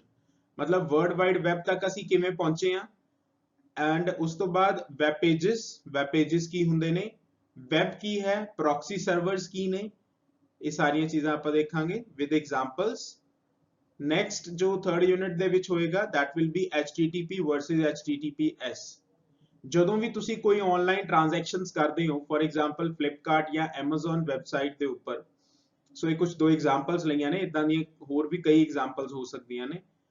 ਜਾਂ ਤੁਸੀਂ ਕੋਈ ਫਾਰਮ ਫਿਲ ਕਰ ਰਹੇ ਹੋ ਜਿਸ ਦੇ ਲਈ ਤੁਸੀਂ ਰਜਿਸਟ੍ਰੇਸ਼ਨ ਫੀ ਦੇਣੀ ਹੈ, ਤਾਂ ਇਸ ਤਰ੍ਹਾਂ ਦੀਆਂ ਟ੍ਰਾਂਜੈਕਸ਼ਨ ਜਿੱਥੇ ਮਨੀ ਇਨਵੋਲਵਡ ਹੋਵੇ, ਜਿੱਥੇ ਪੈਸੇ ਦਾ ਲੈਣ ਦੇਣ ਹੋਵੇ, ਉੱਥੇ ਸਾਡੇ ਕੋਲ ਜਿਹੜਾ ਸਿੰਪਲ ਡੇਟਾ ਟ੍ਰਾਂਸਮਿਸ਼ਨ ਹੈ ਉਹ ਇਫੈਕਟਿਵ ਨਹੀਂ ਹੁੰਦਾ, ਸਿਕਿਉਰ ਨਹੀਂ ਹੁੰਦਾ। ਉਸ ਤੇ ਜੋ ਤੁਹਾਡੇ ਕਾਰਡ ਦੀ ਇਨਫੋਰਮੇਸ਼ਨ ਹੈ ਜਾਂ ਤੁਹਾਡੇ ਨੈਟ ਬੈਂਕਿੰਗ ਦੀ ਇਨਫੋਰਮੇਸ਼ਨ ਹੈ ਉਸ ਤੇ ਚੋਰੀ ਹੋਣ ਦਾ ਖਤਰਾ ਹਮੇਸ਼ਾ ਬਣਿਆ ਰਹਿੰਦਾ ਹੈ। इस चीज ਨੂੰ ਹੱਲ ਕਰਨ ਦੇ ਲਈ HTTPS ਪ੍ਰੋਟੋਕੋਲ ਯੂਜ਼ ਕੀਤਾ ਗਿਆ। S ਦਾ ਮਤਲਬ ਹੈ ਸਿਕਿਉਰ, ਯਾਨੀ ਜੋ ਡੇਟਾ ਅਸੀਂ ਇੱਥੋਂ ਟ੍ਰਾਂਸਮਿਟ ਕਰ ਰਹੇ ਹਾਂ ਤੇ ਸਰਵਰਸ ਤੱਕ ਪਹੁੰਚ ਰਿਹਾ ਹੈਗਾ, ਉਹ ਇੱਕ ਬਹੁਤ ਹੀ ਸਿਕਿਉਰ ਫਾਰਮ ਦੇ ਵਿੱਚ ਪਹੁੰਚ ਰਿਹਾ। ਉਸ ਨੂੰ ਇਦਾਂ ਕ੍ਰੈਕ ਕਰਨਾ ਪੋਸੀਬਲ ਨਹੀਂ ਹੈ। ਉਸ ਦੇ ਵਿੱਚ ਅਲੱਗ-ਅਲੱਗ ਲੈਵਲ ਦੀ ਸਿਕਿਉਰਿਟੀ ਲੱਗੀ ਹੁੰਦੀ ਹੈ। ਸਿਕਿਉਰਿਟੀ ਕਿਸ ਲੈਵਲਸ ਦੀ ਹੁੰਦੀ ਹੈ ਉਹ ਤੁਹਾਡੇ ਸਿਲੇਬਸ ਦਾ ਪਾਰਟ ਨਹੀਂ ਹੈ। that is the part of your computer networks and network security the part ਆ ਜਾਂਦਾ ਹੈ ਉਹ। ਬਟ ਹਾਂ, ਇੱਥੇ ਅਸੀਂ ਇੱਕ ਬੇਸਿਕ ਡਿਫਰੈਂਸ ਜ਼ਰੂਰ ਦੇਖਾਂਗੇ ਦੋਨਾਂ ਪ੍ਰੋਟੋਕੋਲਸ ਦੇ ਵਿੱਚ ਕਿ ਸਿੰਪਲ HTTP ਜਿਹੜਾ ਹਾਈਪਰਟੈਕਸਟ ਟ੍ਰਾਂਸਫਰ ਪ੍ਰੋਟੋਕੋਲ ਹੈ ਤੇ ਜਿਹੜਾ ਹਾਈਪਰਟੈਕਸਟ ਟ੍ਰਾਂਸਫਰ ਪ੍ਰੋਟੋਕੋਲ ਸਿਕਿਉਰ ਹੈ, ਦੋਨਾਂ ਦੇ ਵਿੱਚ ਜੋ ਬੇਸਿਕ ਡਿਫਰੈਂਸ ਕੀ ਹੈ। ਉਸ ਤੋਂ ਬਾਅਦ ਥਰਡ ਯੂਨਿਟ ਦੇ ਵਿੱਚ ਕਵਰ ਅਪ ਹੋਏਗਾ ਨੈਵੀਗੇਸ਼ਨ ਟੂਲਸ। ਨੈਵੀਗੇਸ਼ਨ ਟੂਲਸ ਮਤਲਬ ਜਿਨ੍ਹਾਂ ਦੇ ਨਾਲ ਤੁਸੀਂ ਇੰਟਰਨੈਟ ਨੂੰ ਨੈਵੀਗੇਟ ਕਰ ਸਕਦੇ ਹੋ, ਇੰਟਰਨੈਟ ਬਰਾਊਜ਼ਿੰਗ ਕਰ ਸਕਦੇ ਹੋ। ਲਾਈਕ ਸਭ ਤੋਂ ਇੰਪੋਰਟੈਂਟ ਟੂਲ ਹੈ ਤੁਹਾਡੇ ਕੋਲ ਬਰਾਊਜ਼ਰਸ। ਸੋ ਅਲੱਗ-ਅਲੱਗ ਤਰ੍ਹਾਂ ਦੇ ਬਰਾਊਜ਼ਰਸ ਦੇਖਾਂਗੇ ਆਪਾਂ। Mozilla Firefox, Google Chrome, Internet Explorer. Internet Explorer is basically going to diminish in near future. Internet Explorer खत्म हो जाना because ये काफी ਦਿੱਕਤ ਕ੍ਰੀਏਟ ਕਰਦਾ ਸੀ at least for the developers. So developers ਦੇ ਲਈ ਕਾਫੀ ਦਿੱਕਤ ਕ੍ਰੀਏਟ ਕਰਦਾ ਸੀ। ਸੋ ਇਸ ਲਈ ਇਸ ਦੀ ਜੋ ਇੱਕ ਕਹਿ ਲਓ ਕਿ ਇੱਕ ਮਿਆਦ ਹੈ ਜੋ ਉਸ ਦੀ ਖਤਮ ਹੋਣ ਵਾਲੀ ਹੈ in 2021। ਨੈਕਸਟ ਜੋ ਵਰਲਡ ਵਾਈਡ ਵੈਬ ਦੇ ਵਿੱਚ ਦੇਖਾਂਗੇ ਜੀ ਉਹ ਹੈ ਆਪਣੇ ਕੋਲ URL, ਯੂਨੀਫਾਰਮ ਰਿਸੋਰਸ ਲੋਕੇਟਰ। ਤੁਸੀਂ ਜਦੋਂ ਕੋਈ ਵੀ ਐਡਰੈਸ ਫਿਲ ਕਰਦੇ ਹੋ ਜਾਂ ਕੋਈ ਵੀ ਤੁਸੀਂ ਵੈਬ ਪੇਜ ਐਕਸੈਸ ਕਰਨਾ ਤਾਂ ਉਸ ਦੇ ਲਈ ਕੰਪਲੀਟ ਐਡਰੈਸ ਫਿਲ ਕਰਦੇ ਹੋ। ਪ੍ਰੋਟੋਕੋਲ ਤੋਂ ਲੈ ਕੇ ਉਸ ਫਾਈਲ ਤੱਕ ਜੋ ਪੂਰਾ ਐਡਰੈਸ ਹੈ ਉਸ ਨੂੰ ਅਸੀਂ URL ਕਹਿੰਦੇ ਹਾਂ, that is called uniform resource locator. ਇਸ ਦੇ ਕਾਫੀ ਸਾਰੇ ਪਾਰਟਸ ਹੁੰਦੇ ਨੇ, ਅਲੱਗ-ਅਲੱਗ ਪਾਰਟਸ ਨੂੰ ਡਿਸਕਸ ਕਰਾਂਗੇ ਇਸ ਲੈਕਚਰ ਸੀਰੀਜ਼ ਦੇ ਵਿੱਚ। ਉਸ ਤੋਂ ਬਾਅਦ URL ਨੂੰ ਤੁਸੀਂ ਰਜਿਸਟਰ ਕਿੱਦਾਂ ਕਰ ਸਕਦੇ ਹੋ ਇਸ ਦੇ ਬਾਰੇ ਵੀ ਤੁਹਾਨੂੰ ਜਾਣਕਾਰੀ ਦਿੱਤੀ ਜਾਏਗੀ। ਐਂਡ ਜੋ ਲਾਸਟ ਇਸ ਯੂਨਿਟ ਦੇ ਵਿੱਚ ਟੌਪਿਕ ਹੈ ਉਹ ਹੈ ਹਾਈਪਰਟੈਕਸਟ, ਹਾਈਪਰਲਿੰਕਸ ਐਂਡ ਹਾਈਪਰਮੀਡੀਆ। ਯਾਨੀ ਇੱਕ ਟੈਕਸਟ ਇਹੋ ਜਿਹਾ ਟੈਕਸਟ ਜਿਸ ਨਾਲ ਤੁਸੀਂ ਦੂਸਰੇ ਟੈਕਸਟ ਨੂੰ ਜਾਂ ਦੂਸਰੀਆਂ ਫਾਈਲਸ ਨੂੰ ਜੋੜ ਸਕਦੇ ਹੋ। ਇੱਕ ਲਿੰਕ ਇਹੋ ਜਿਹਾ ਲਿੰਕ ਜਿਹੜਾ ਕਿ ਜਿਸ ਦੇ ਨਾਲ ਤੁਸੀਂ ਅਲੱਗ-ਅਲੱਗ ਇਮੇजेस ਜਾਂ ਟੇਬਲਸ ਜਾਂ ਹੋਰ ਵੀ ਕਈ ਤਰ੍ਹਾਂ ਦੀਆਂ ਫਾਈਲਸ ਨੂੰ ਤੁਸੀਂ ਓਪਨ ਕਰ ਸਕਦੇ ਹੋ। ਇੱਕ ਇਹੋ ਜਿਹਾ ਮੀਡੀਆ ਜਿਸ ਦੇ ਨਾਲ ਤੁਸੀਂ ਕਲਿੱਕ ਕਰਕੇ ਉਸ ਨੂੰ ਉਸ ਦੇ ਬਾਰੇ ਕੋਈ ਜਾਣਕਾਰੀ ਓਪਨ ਕਰਨੀ ਚਾਹੋ, ਕੋਈ ਅਲੱਗ ਵੈਬ ਪੇਜ ਓਪਨ ਕਰਨਾ ਚਾਹੋ ਤਾਂ ਤੁਸੀਂ ਕਰ ਸਕਦੇ ਹੋ। ਸੋ ਇਹਨਾਂ ਚੀਜ਼ਾਂ ਬਾਰੇ ਦੇਖਾਂਗੇ ਤੇ ਇਹਨਾਂ ਬਾਰੇ ਇਹ ਵੀ ਦੇਖਾਂਗੇ ਕਿ ਇਹਨਾਂ ਨੂੰ ਕ੍ਰੀਏਟ ਕਿਵੇਂ ਕਰ ਸਕਦੇ ਹਾਂ ਅਸੀਂ। ਸੋ ਉਸ ਤੋਂ ਬਾਅਦ ਸਾਡਾ ਕਾਫੀ ਇੰਟਰੈਕਟਿਵ ਕੰਟੈਂਟ ਸ਼ੁਰੂ ਹੋ ਜਾਏਗਾ ਜਿਸ ਦੇ ਵਿੱਚ ਅਸੀਂ ਪ੍ਰੋਗਰਾਮਿੰਗ ਦੇ ਥਰੂ, ਕੋਡਿੰਗ ਦੇ ਥਰੂ, ਲਾਈਵ ਸੈਸ਼ਨਸ ਦੇ ਥਰੂ ਅਸੀਂ ਦੇਖਾਂਗੇ ਕਿ ਤੁਸੀਂ ਇੱਕ HTML ਦੀ ਜੋ ਬੇਸਿਕ ਨੌਲੇਜ ਹੈ ਉਹ ਕਿੱਦਾਂ ਲੈ ਸਕਦੇ ਹੋ, ਯਾਨੀ HTML ਦੇ ਬੇਸਿਕ ਫੀਚਰਸ ਕੀ ਨੇ ਉਸ ਦੇ ਬਾਰੇ ਦੇਖਾਂਗੇ। ਜਿਸ ਦੇ ਵਿੱਚ ਸਭ ਤੋਂ ਪਹਿਲਾਂ ਅਸੀਂ HTML5 ਤੇ CSS3 ਬਾਰੇ ਜਾਣਕਾਰੀ ਲਵਾਂਗੇ ਕਿ ਇਹ ਕੀ ਚੀਜ਼ਾਂ ਨੇ, ਲੇਟੈਸਟ ਸਟੈਂਡਰਡਸ ਨੇ ਇੰਡਸਟਰੀ ਦੇ। ਸੋ ਇਹਨਾਂ ਦੇ ਵਿੱਚ ਕੀ ਜਿਹੇ ਜਿਹੇ ਫੀਚਰ ਨੇ ਜਿਹੜੇ ਕਿ ਪਹਿਲਾਂ ਅਵੇਲੇਬਲ ਨਹੀਂ ਸੀ। ਉਸ ਤੋਂ ਬਾਅਦ ਬੇਸਿਕ ਸਟਰਕਚਰ HTML ਦਾ ਕੀ ਹੁੰਦਾ ਹੈ, ਯਾਨੀ ਕਿ HTML ਦਾ ਜੋ ਵੈਬ ਪੇਜ ਅਸੀਂ ਬਣਾਉਂਦੇ ਹਾਂ, ਵੈਬ ਪੇजेस ਹਮੇਸ਼ਾ HTML ਦੇ ਵਿੱਚ ਹੀ ਨਿਕਲ ਕੇ ਆਉਂਦੇ ਨੇ ਕਿਉਂਕਿ ਬਰਾਊਜ਼ਰ ਨੂੰ ਸਿਰਫ ਇੱਕੋ ਹੀ ਚੀਜ਼ ਸਮਝ ਆਉਂਦੀ ਹੈ, ਉਹ ਹੈ HTML। ਤਾਂ ਜਿੱਦਾਂ ਦੀ ਵੀ ਤੁਸੀਂ ਕੋਡਿੰਗ ਕੀਤੀ ਹੋਵੇ ਜਾਂ ਜਿੱਦਾਂ ਦੀ ਵੀ ਤੁਸੀਂ ਫਾਈਲਸ ਪ੍ਰੈਜ਼ੈਂਟ ਕੀਤੀਆਂ ਹੋਣ, ਅਲਟੀਮੇਟਲੀ ਉਸਨੇ ਕਨਵਰਟ ਹੋ ਕੇ HTML ਦੇ ਵਿੱਚ ਹੀ ਪ੍ਰੈਜ਼ੈਂਟ ਹੋਣਾ ਹੈ। ਸੋ ਵੈਬ ਪੇਜ ਕੀ ਨੇ, ਵੈਬ ਪੇਜ ਨੂੰ ਡਿਜ਼ਾਈਨ ਕਿੱਦਾਂ ਕਰਨਾ ਹੈ, ਲਿੰਕਸ ਕਿੱਦਾਂ ਲਗਾਉਣੇ ਨੇ, ਹੌਰੀਜ਼ੌਂਟਲ ਰੂਲ, ਹੌਰੀਜ਼ੌਂਟਲ ਲਾਈਨਸ ਕਿੱਦਾਂ ਲਗਾਉਣੀਆਂ ਨੇ, ਕਮੈਂਟਸ ਕਿੱਦਾਂ ਲਿਖਣੇ ਨੇ, ਟੈਕਸਟ ਕਿੱਦਾਂ ਫਾਰਮੈਟ ਕਰਨਾ ਹੈ, ਹੈਡਿੰਗ ਕਿੱਦਾਂ ਲਿਖਣੀ ਹੈ, ਕਲਰਸ, ਫੌਂਟ ਸਾਈਜ਼ ਕਿਵੇਂ ਐਡਜਸਟ ਕਰਨੇ ਆ, ਇਹ ਸਾਰੀਆਂ ਚੀਜ਼ਾਂ ਆਪਾਂ ਇਸ ਦੇ ਵਿੱਚ ਦੇਖਾਂਗੇ। ਦੈਨ ਸਿੰਪਲ ਟੇਬਲਸ ਕੀ ਹੁੰਦੇ ਨੇ, ਟੇਬਲਸ ਕਿੱਦਾਂ ਕ੍ਰੀਏਟ ਕੀਤੇ ਜਾ ਸਕਦੇ ਨੇ, ਫਾਰਮਸ ਕਿੱਦਾਂ ਕ੍ਰੀਏਟ ਕੀਤੇ ਜਾ ਸਕਦੇ ਨੇ ਜਿਸ ਦੇ ਨਾਲ ਤੁਸੀਂ ਇਹ ਡੇਟਾ ਐਂਟਰੀ ਕਰਦੇ ਹੋ, ਲੌਗਇਨ ਕਰਦੇ ਹੋ, ਰਜਿਸਟ੍ਰੇਸ਼ਨ ਕਰਦੇ ਹੋ। ਸੋ ਉਹ ਫਾਰਮਸ ਨੇ, ਉਹ ਫਾਰਮਸ ਦੇਖਾਂਗੇ। ਉਸ ਦੇ ਵਿੱਚ ਅਲੱਗ-ਅਲੱਗ ਤਰ੍ਹਾਂ ਦੇ ਐਲੀਮੈਂਟਸ ਕੀ ਹੁੰਦੇ ਨੇ, ਟੈਕਸਟ ਬਾਕਸਿਸ ਹੁੰਦੀਆਂ ਨੇ, ਡ੍ਰੌਪ ਡਾਊਨਸ ਹੁੰਦੇ ਨੇ, ਐਂਡ ਉਹ ਸਾਰੀਆਂ ਚੀਜ਼ਾਂ ਆਪਾਂ ਇਸ ਦੇ ਵਿੱਚ ਡਿਸਕਸ ਕਰਾਂਗੇ। ਦੈਨ ਇਮੇਜ ਮੈਪਸ ਕੀ ਹੁੰਦੇ ਨੇ ਤੇ ਇਮੇਜ ਫਾਈਲਸ ਕੀ ਹੁੰਦੀਆਂ ਨੇ, ਇਸ ਦੇ ਬਾਰੇ ਵੀ ਤੁਹਾਨੂੰ ਜਾਣਕਾਰੀ ਦਿੱਤੀ ਜਾਏਗੀ। Next, last will be in this unit will be the topic frames and style sheets. Frame मतलब ਕੀ ਹੈ, frame ਬਹੁਤ ਪਹਿਲਾਂ यूज ਕਰਦੇ ਹੁੰਦੇ ਸੀ, ਅੱਜ ਕੱਲ ਤਾਂ frame ਦਾ concept ਖਤਮ ਹੈ। ਸੋ frames ਨੂੰ ਇੰਨਾ ਨਹੀਂ यूज ਕੀਤਾ ਜਾਂਦਾ। ਸੋ ਫਰੇਮਸ ਦੇ ਵਿੱਚ ਆਪਣੇ ਕੋਲ ਕੀ ਹੈ ਕਿ ਫਰੇਮਸ ਦੇ ਵਿੱਚ ਤੁਹਾਡਾ ਜਿਹੜਾ ਇੱਕ ਵੈਬ ਪੇਜ ਹੈ ਉਸ ਨੂੰ ਕਾਫੀ ਸੈਕਸ਼ਨਸ ਦੇ ਵਿੱਚ ਤੁਸੀਂ ਡਿਵਾਈਡ ਕਰ ਸਕਦੇ ਹੋ, ਹੌਰੀਜ਼ੌਂਟਲੀ, ਵਰਟੀਕਲੀ ਔਰ ਹੌਰੀਜ਼ੌਂਟਲੀ ਐਂਡ ਵਰਟੀਕਲੀ ਮਿਕਸ, ਦੋਨੇ ਤਰੀਕੇ ਨਾਲ ਤੁਸੀਂ ਡਿਵਾਈਡ ਕਰ ਸਕਦੇ ਹੋ। ਸੋ ਉਸ ਦੇ ਬਾਰੇ ਦੇਖਾਂਗੇ। Then style sheets. कई बार की होंगे कि बेसिक जो फंक्शनैलिटी है या बेसिक जो डिजाइनिंग है HTML सानू प्रोवाइड करता है डेफिनेटली, बट एडवांस लेवल की जो डिजाइनिंग है, एडवांस लेवल की जो एडजस्टमेंट्स ने, कोई बॉर्डर दे रिलेटेड है, कोई मार्जिन दे रिलेटेड है, कोई पैडिंग दे रिलेटेड है, ये चीज़ां सानू HTML प्रोवाइड नहीं करता। ये चीज़ां साडे कोल कौन प्रोवाइड करता है? ये साडे कोल CSS प्रोवाइड करता, that is cascading style sheet. So cascading style sheet ਦੇ ਵਿੱਚ ਜਿਹੜੇ ਜਿਹੜੇ ਬੇਸਿਕ ਆਪਣੇ ਕੋਲ ਸਿੰਟੈਕਸਿਸ ਨੇ ਉਹ ਸਾਰੇ ਆਪਾਂ ਇਸ ਦੇ ਵਿੱਚ ਦੇਖਾਂਗੇ।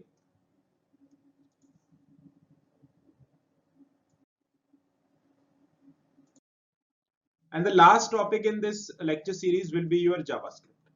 JavaScript basically client side interactivity provide ਕਰਨ ਦੇ ਲਈ use ਕੀਤੀ ਜਾਂਦੀ ਹੈ। client side ਦੇ ਉੱਪਰ ਜਿੰਨਾ ਵੀ interactive ਕੰਟੈਂਟ ਹੋ ਸਕਦਾ ਹੈ ਉਹ JavaScript ਦੀ ਹੈਲਪ ਦੇ ਨਾਲ ਹੁੰਦਾ ਹੈ। ਅੱਜਕੱਲ ਤਾਂ JavaScript ਇੰਨੀ ਐਡਵਾਂਸ ਹੋ ਚੁੱਕੀ ਹੈ ਕਿ JavaScript ਨੂੰ ਬਤੌਰ ਸਰਵਰ ਇੱਕ ਸਰਵਰ ਲੈਂਗੁਏਜ ਦੇ ਤੌਰ ਤੇ ਵੀ ਅਸੀਂ ਯੂਜ਼ ਕਰ ਰਹੇ ਹਾਂ। Node.js ਦੀ ਫਾਰਮ ਦੇ ਵਿੱਚ, Node JavaScript ਦੀ ਫਾਰਮ ਦੇ ਵਿੱਚ ਯੂਜ਼ ਕਰਦੇ ਹਾਂ, TypeScript ਦੀ ਫਾਰਮ ਦੇ ਵਿੱਚ ਯੂਜ਼ ਕਰਦੇ ਹਾਂ। ਸੋ JavaScript ਕਾਫੀ ਐਡਵਾਂਸ ਹੋ ਚੁੱਕੀ ਹੈ, ਬਟ ਅਸੀਂ ਇੱਥੇ ਲੈਕਚਰ ਸੀਰੀਜ਼ ਦੇ ਵਿੱਚ ਅਸੀਂ ਇਸ ਨੂੰ ਬਤੌਰ ਇੱਕ ਕਲਾਇੰਟ ਸਾਈਡ ਸਕ੍ਰਿਪਟਿੰਗ ਲੈਂਗੁਏਜ ਦੇ ਤੌਰ ਤੇ ਅਸੀਂ ਇਸ ਨੂੰ ਕਿੱਦਾਂ ਵਰਤ ਸਕਦੇ ਹਾਂ, ਕਿੱਦਾਂ ਇਸ ਦੀਆਂ ਕੁਝ ਐਗਜ਼ਾਮਪਲਸ ਹੋ ਸਕਦੀਆਂ ਨੇ, ਉਹ ਦੇਖਾਂਗੇ। ਇਸ ਦੇ ਵਿੱਚ ਜੋ ਕੰਟੈਂਟ ਕਵਰ ਅਪ ਹੋਣਗੇ ਉਸ ਦੇ ਵਿੱਚ ਸਭ ਤੋਂ ਪਹਿਲਾਂ ਹੈ JavaScript event modelling. For example ਤੁਸੀਂ ਮਾਊਸ ਦੇ ਉੱਪਰ ਕਲਿੱਕ ਕਰਦੇ ਹੋ ਜਾਂ ਤੁਸੀਂ ਕੀਬੋਰਡ ਦਾ ਕੋਈ ਬਟਨ ਪ੍ਰੈਸ ਕਰਦੇ ਹੋ ਤਾਂ ਉਦਾਂ ਦੇ ਜੋ ਇਵੈਂਟਸ ਨੇ, ਉਦਾਂ ਦੇ ਜੋ ਐਕਸ਼ਨਸ ਨੇ, ਉਹਨਾਂ ਨੂੰ ਕਿਵੇਂ ਹੈਂਡਲ ਕੀਤਾ ਜਾ ਸਕਦਾ, ਉਸ ਦੇ ਰਿਲੇਟਡ ਜੋ ਫੰਕਸ਼ਨਸ ਨੇ ਉਹਨਾਂ ਨੂੰ ਕਿਵੇਂ ਲਾਂਚ ਕੀਤਾ ਜਾ ਸਕਦਾ ਹੈ। Then document object model. ਤੁਹਾਡਾ ਇੱਕ HTML ਦਾ ਵੈਬ ਪੇਜ ਜੋ ਹੁੰਦਾ ਹੈ ਉਹ ਹਮੇਸ਼ਾ ਇੱਕ ਹਾਇਰਾਰਕੀ ਮੇਨਟੇਨ ਕਰਦਾ ਹੈ, यानी पहला HTML टैग आ गया, फिर लेट्स से उसके अंदर बॉडी टैग आ गया, बॉडी टैग के अंदर हेड टैग आ गया एंड लाइकवाइज। सो एक हायरार्की मेंटेन ਹੁੰਦੀ ਹੈ। ਤਾਂ ਤੁਸੀਂ DOM ਦਾ ਮਤਲਬ ਕੀ ਹੈ ਇੱਥੇ? ਡਾਕੂਮੈਂਟ ਆਬਜੈਕਟ ਮਾਡਲ ਦਾ ਮਤਲਬ ਇਹ ਹੈ ਕਿ ਤੁਸੀਂ ਇੱਕ ਵੈਬ ਪੇਜ ਦੇ ਐਲੀਮੈਂਟਸ ਨੂੰ ਐਕਸੈਸ ਕਰ ਸਕਦੇ ਹੋ with the help of ID, classes, tag name. So ID classes ਕੀ ਚੀਜ਼ ਹੁੰਦੀਆਂ ਨੇ ਇਹ ਆਪਾਂ ਲੇਟਰ ਜਦੋਂ ਆਪਾਂ HTML ਤੇ CSS ਕਵਰ ਅਪ ਕਰਾਂਗੇ ਉਦੋਂ ਇਸ ਨੂੰ ਦੇਖਾਂਗੇ। ਫਿਲਹਾਲ ਤੁਸੀਂ ਇਹ ਸਮਝ ਲਓ ਕਿ ਇੱਕ HTML ਦੇ ਜੋ ਡਾਕੂਮੈਂਟ ਹੈ ਉਸ ਦੇ ਵਿੱਚ ਅਲੱਗ-ਅਲੱਗ ਤਰ੍ਹਾਂ ਦੇ ਟੈਗਸ ਨੂੰ ਕੰਟਰੋਲ ਕੀਤਾ ਜਾ ਸਕਦਾ ਹੈ। ਉਹਨਾਂ ਟੈਗਸ ਨੂੰ ਡਾਇਨਾਮਿਕਲੀ ਮਤਲਬ ਜਦੋਂ ਪੇਜ ਲੋਡ ਹੋ ਜੇ, ਲੋਡ ਹੋਣ ਤੋਂ ਬਾਅਦ ਉਸ ਨੂੰ ਚੇਂਜ ਕੀਤਾ ਜਾ ਸਕਦਾ ਹੈ। ਉਸ ਦੇ ਟੈਗਸ ਦੀ ਇਨਫੋਰਮੇਸ਼ਨ ਲਈ ਜਾ ਸਕਦੀ ਹੈ। ਟੈਗਸ ਦੇ ਵਿੱਚ ਜੋ ਡੇਟਾ ਤੁਸੀਂ ਰੱਖਿਆ ਹੋਇਆ ਉਸ ਨੂੰ ਡੇਟਾ ਨੂੰ ਯੂਜ਼ ਕੀਤਾ ਜਾ ਸਕਦਾ ਹੈ, ਚੇਂਜ ਕੀਤਾ ਜਾ ਸਕਦਾ ਹੈ। ਸੋ ਇਹ ਸਾਰਾ ਕੁਝ ਆਪਣਾ ਡਾਕੂਮੈਂਟ ਆਬਜੈਕਟ ਮਾਡਲ ਦੇ ਵਿੱਚ ਆਉਂਦਾ ਹੈ। ਐਂਡ ਲਾਸਟ ਜੋ ਟੌਪਿਕ ਹੋਏਗਾ ਇਸ ਪੂਰੇ ਲੈਕਚਰ ਸੀਰੀਜ਼ ਦਾ ਉਹ ਹੋਏਗਾ validation of your HTML farms with the help of JavaScript use ਕਰਕੇ ਅਸੀਂ ਜੋ ਸਾਡੇ ਫਾਰਮਸ ਬਣਾਵਾਂਗੇ, ਰਜਿਸਟ੍ਰੇਸ਼ਨ ਫਾਰਮ ਜਾਂ ਲੌਗਇਨ ਫਾਰਮ, ਉਸ ਦੇ ਵਿੱਚ ਜੋ ਡੇਟਾ ਤੁਸੀਂ ਸਬਮਿਟ ਕਰ ਰਹੇ ਹੋ ਉਸ ਦੀ ਵੈਲੀਡੇਸ਼ਨ ਕਰਨੀ। ਵੈਲੀਡੇਸ਼ਨ ਦਾ ਮਤਲਬ ਕੀ ਹੈ ਕਿ ਫॉर एग्जांपल ਅਗਰ ਤੁਸੀਂ ਡੇਟ ਆਫ ਬਰਥ ਲਿਖ ਰਹੇ ਹੋ, date of birth the format DD MM YY ਹੈ, यानी डेट मंथ एंड ईयर है, ਤਾਂ ਤੁਸੀਂ year month and date format नहीं पा सकते। अगर ਤੁਸੀਂ ਪਾਓਗੇ ਤਾਂ ਤੁਹਾਨੂੰ ਇੱਕ ਐਰਰ ਫਲੈਸ਼ ਹੋਏਗਾ ਜਾਂ ਤੁਹਾਡਾ ਡੇਟਾ ਸਬਮਿਟ ਨਹੀਂ ਹੋਏਗਾ। ਸੋ ਇਦਾਂ ਦੀਆਂ ਚੀਜ਼ਾਂ ਨੂੰ ਇੰਪਲੀਮੈਂਟ ਕਰਨਾ, this is called the validation in HTML forms, and ਇਹ ਚੀਜ਼ਾਂ ਅਸੀਂ JavaScript ਦੇ ਨਾਲ ਅਕੰਪਲਿਸ਼ ਕਰਾਂਗੇ। ਸੋ ਆਈ ਹੋਪ ਕਿ ਤੁਹਾਨੂੰ ਇਹ ਲੈਕਚਰਸ ਸੀਰੀਜ਼ ਦੇ ਜੋ ਇੱਕ ਮੇਜਰ ਆਪਣੇ ਲਰਨਿੰਗ ਆਊਟਕਮਸ ਕੀ ਨੇ, ਕੀ ਤੁਸੀਂ ਇਸ ਸੀਰੀਜ਼ ਦੇ ਵਿੱਚੋਂ ਸਿੱਖੋਗੇ ਤੇ ਪਲੱਸ ਇਸ ਦੇ ਕੰਟੈਂਟਸ ਕੀ ਹੋਣਗੇ, ਤਾਂ ਇਸ ਦੇ ਬਾਰੇ ਤੁਹਾਨੂੰ ਇੱਕ ਕਲੀਅਰ ਜਾਣਕਾਰੀ ਮਿਲ ਗਈ ਹੋਵੇਗੀ। ਨੈਕਸਟ ਲੈਕਚਰ ਦੇ ਵਿੱਚ ਆਪਾਂ ਇਸ ਦੇ ਜੋ ਫਰਸਟ ਯੂਨਿਟ ਹੈ ਉਸ ਦੇ ਜੋ ਸਟਾਰਟਿੰਗ ਟੌਪਿਕਸ ਨੇ ਉਹਨਾਂ ਨੂੰ ਆਪਾਂ ਇਨੀਸ਼ੀਏਟ ਕਰਾਂਗੇ, ਉਹਨਾਂ ਨੂੰ ਸਟਾਰਟ ਕਰਾਂਗੇ।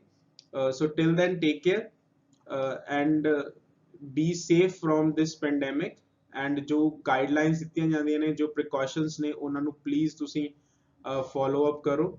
ਐਂਡ ਅਗਰ ਤੁਹਾਨੂੰ ਇਸ ਸੀਰੀਜ਼ ਦੇ ਕੰਟੈਂਟ ਅੱਛੇ ਲੱਗੇ ਨੇ ਕਿ ਜੋ ਚੀਜ਼ਾਂ ਆਪਾਂ ਕਵਰ ਅਪ ਕਰਾਂਗੇ ਤਾਂ ਇਸ ਵੀਡੀਓ ਨੂੰ ਵੱਧ ਤੋਂ ਵੱਧ ਸ਼ੇਅਰ ਕਰੋ, ਲਾਈਕ ਕਰੋ ਐਂਡ ਇਸ YouTube ਚੈਨਲ ਨੂੰ ਵੀ ਸਬਸਕ੍ਰਾਈਬ ਕਰਨਾ ਨਾ ਭੁੱਲਿਓ।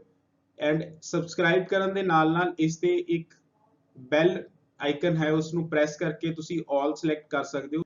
once again thank you for choosing this series and I'll see you in the next lecture. So once again a very warm welcome to all the students in this lecture series on internet and web technologies. So पिछले lecture ਦੇ ਵਿੱਚ ਆਪਾਂ course content ਦੇ ਬਾਰੇ ਦੇਖਿਆ ਸੀ and ਇਸ subject ਦੀਆਂ learning outcomes ਕੀ ਨੇ ਉਸ ਦੇ ਬਾਰੇ ਵੀ ਦੇਖਿਆ ਸੀ। एंड ये जानिया सी कि इस सीरीज दे विच तुहानू की देखने को मिलेगा एंड तुसी की चीज़ां इस सीरीज दे विचों सीख सकते। नाउ आज का लेक्चर जो है वो अपना फर्स्ट टॉपिक है, फर्स्ट यूनिट दा, that is internet. Now internet बारे ऑलमोस्ट सबनू जानकारी है कि इंटरनेट बेसिक चीज़ की है, बट अगर इसकी फॉर्मल डेफिनेशन की गल करिए तो it is a network of the computers which is linking many different types of the computers all over the world. So पूरे विश्व पद्धर के उपर जिन्नियां भी कंप्यूटिंग डिवाइसिस ने, कंप्यूटर्स ने, मॉडम्स ने, राउटर्स ने या सर्वर्स ने, इदां दी जिन्नियां भी डिवाइसिस ने जिन्हां आपां कंप्यूटिंग डिवाइसिस कहने आ, वो आपस दे विचों जदों कनैक्ट होके एक दूजे नाल कोई इन्फॉर्मेशन एक्सचेंज करदियां ने तां उस पूरे जो जाल है उस पूरे नेटवर्क नूं असीं की कहा जांदा है, internet. Now it is a network of networks sharing a common mechanism for addressing, identifying computers and a common set of communication protocols for communication between the computers on the network. So एक की चीज है जी, ये एक network of network है। network of network का मतलब छोटे छोटे networks बने हुए ने जिन्हां दे विच कंप्यूटर डिवाइसेस आपस दे विच कनेक्ट होके कुछ रूल्स शेयर कर दिया ने ताकि कम्युनिकेशन की जा सके, ताकि इंफॉर्मेशन एक्सचेंज की जा सके। ये जो छोटे छोटे नैटवर्क्स इकट्ठे होकर एक लार्जर नैटवर्क बनते हैं तो इस लार्जर नैटवर्क नूं असी की नाम दिता है, इंटरनेट। नैक्सट गल करते हैं जी इंटरनेट की हिस्टरी बारे। इंटरनेट की हिस्टरी किदां दी रही है? इंटरनेट की हिस्टरी की अगर गल करते हैं तो सब तो पहला असी स्टार्ट करते हैं 1969 के ARPANET प्रोजेक्ट तो। ARPANET project advance research project agency द्वारा डिवेलप किया गया सी, जो कि यूएस डिफेंस न्यू इंक्लूड करता है, कुछ एक इंपॉर्टेंट कुछ एक मोस्ट रिकॉग्नाइज्ड इंस्टीट्यूट्स नूं अपने कोल ऐड करता है इस दे विच। उस तो बाद 1983 दे विच ARPANET ने TCP/IP नूं अडॉप्ट किया ताकि कम्युनिकेशन नूं होर बेटर किया जा सके। TCP/IP stands for transmission control protocol and internet protocol model, जिहड़ा कि कम्युनिकेशन नूं समझण दे लई, कम्युनिकेशन नूं करन दे लई यूज किया जाता है।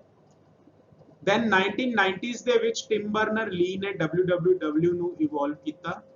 सो WWW नूं इंट्रोड्यूस किया, उसके इंट्रोडक्शन दे नाल ही एक रेवोल्यूशन आ गई एंड सारी जो इंफॉर्मेशन है वो वैब पेजेस की फॉर्म दे विच सानूं मिलण लग गई।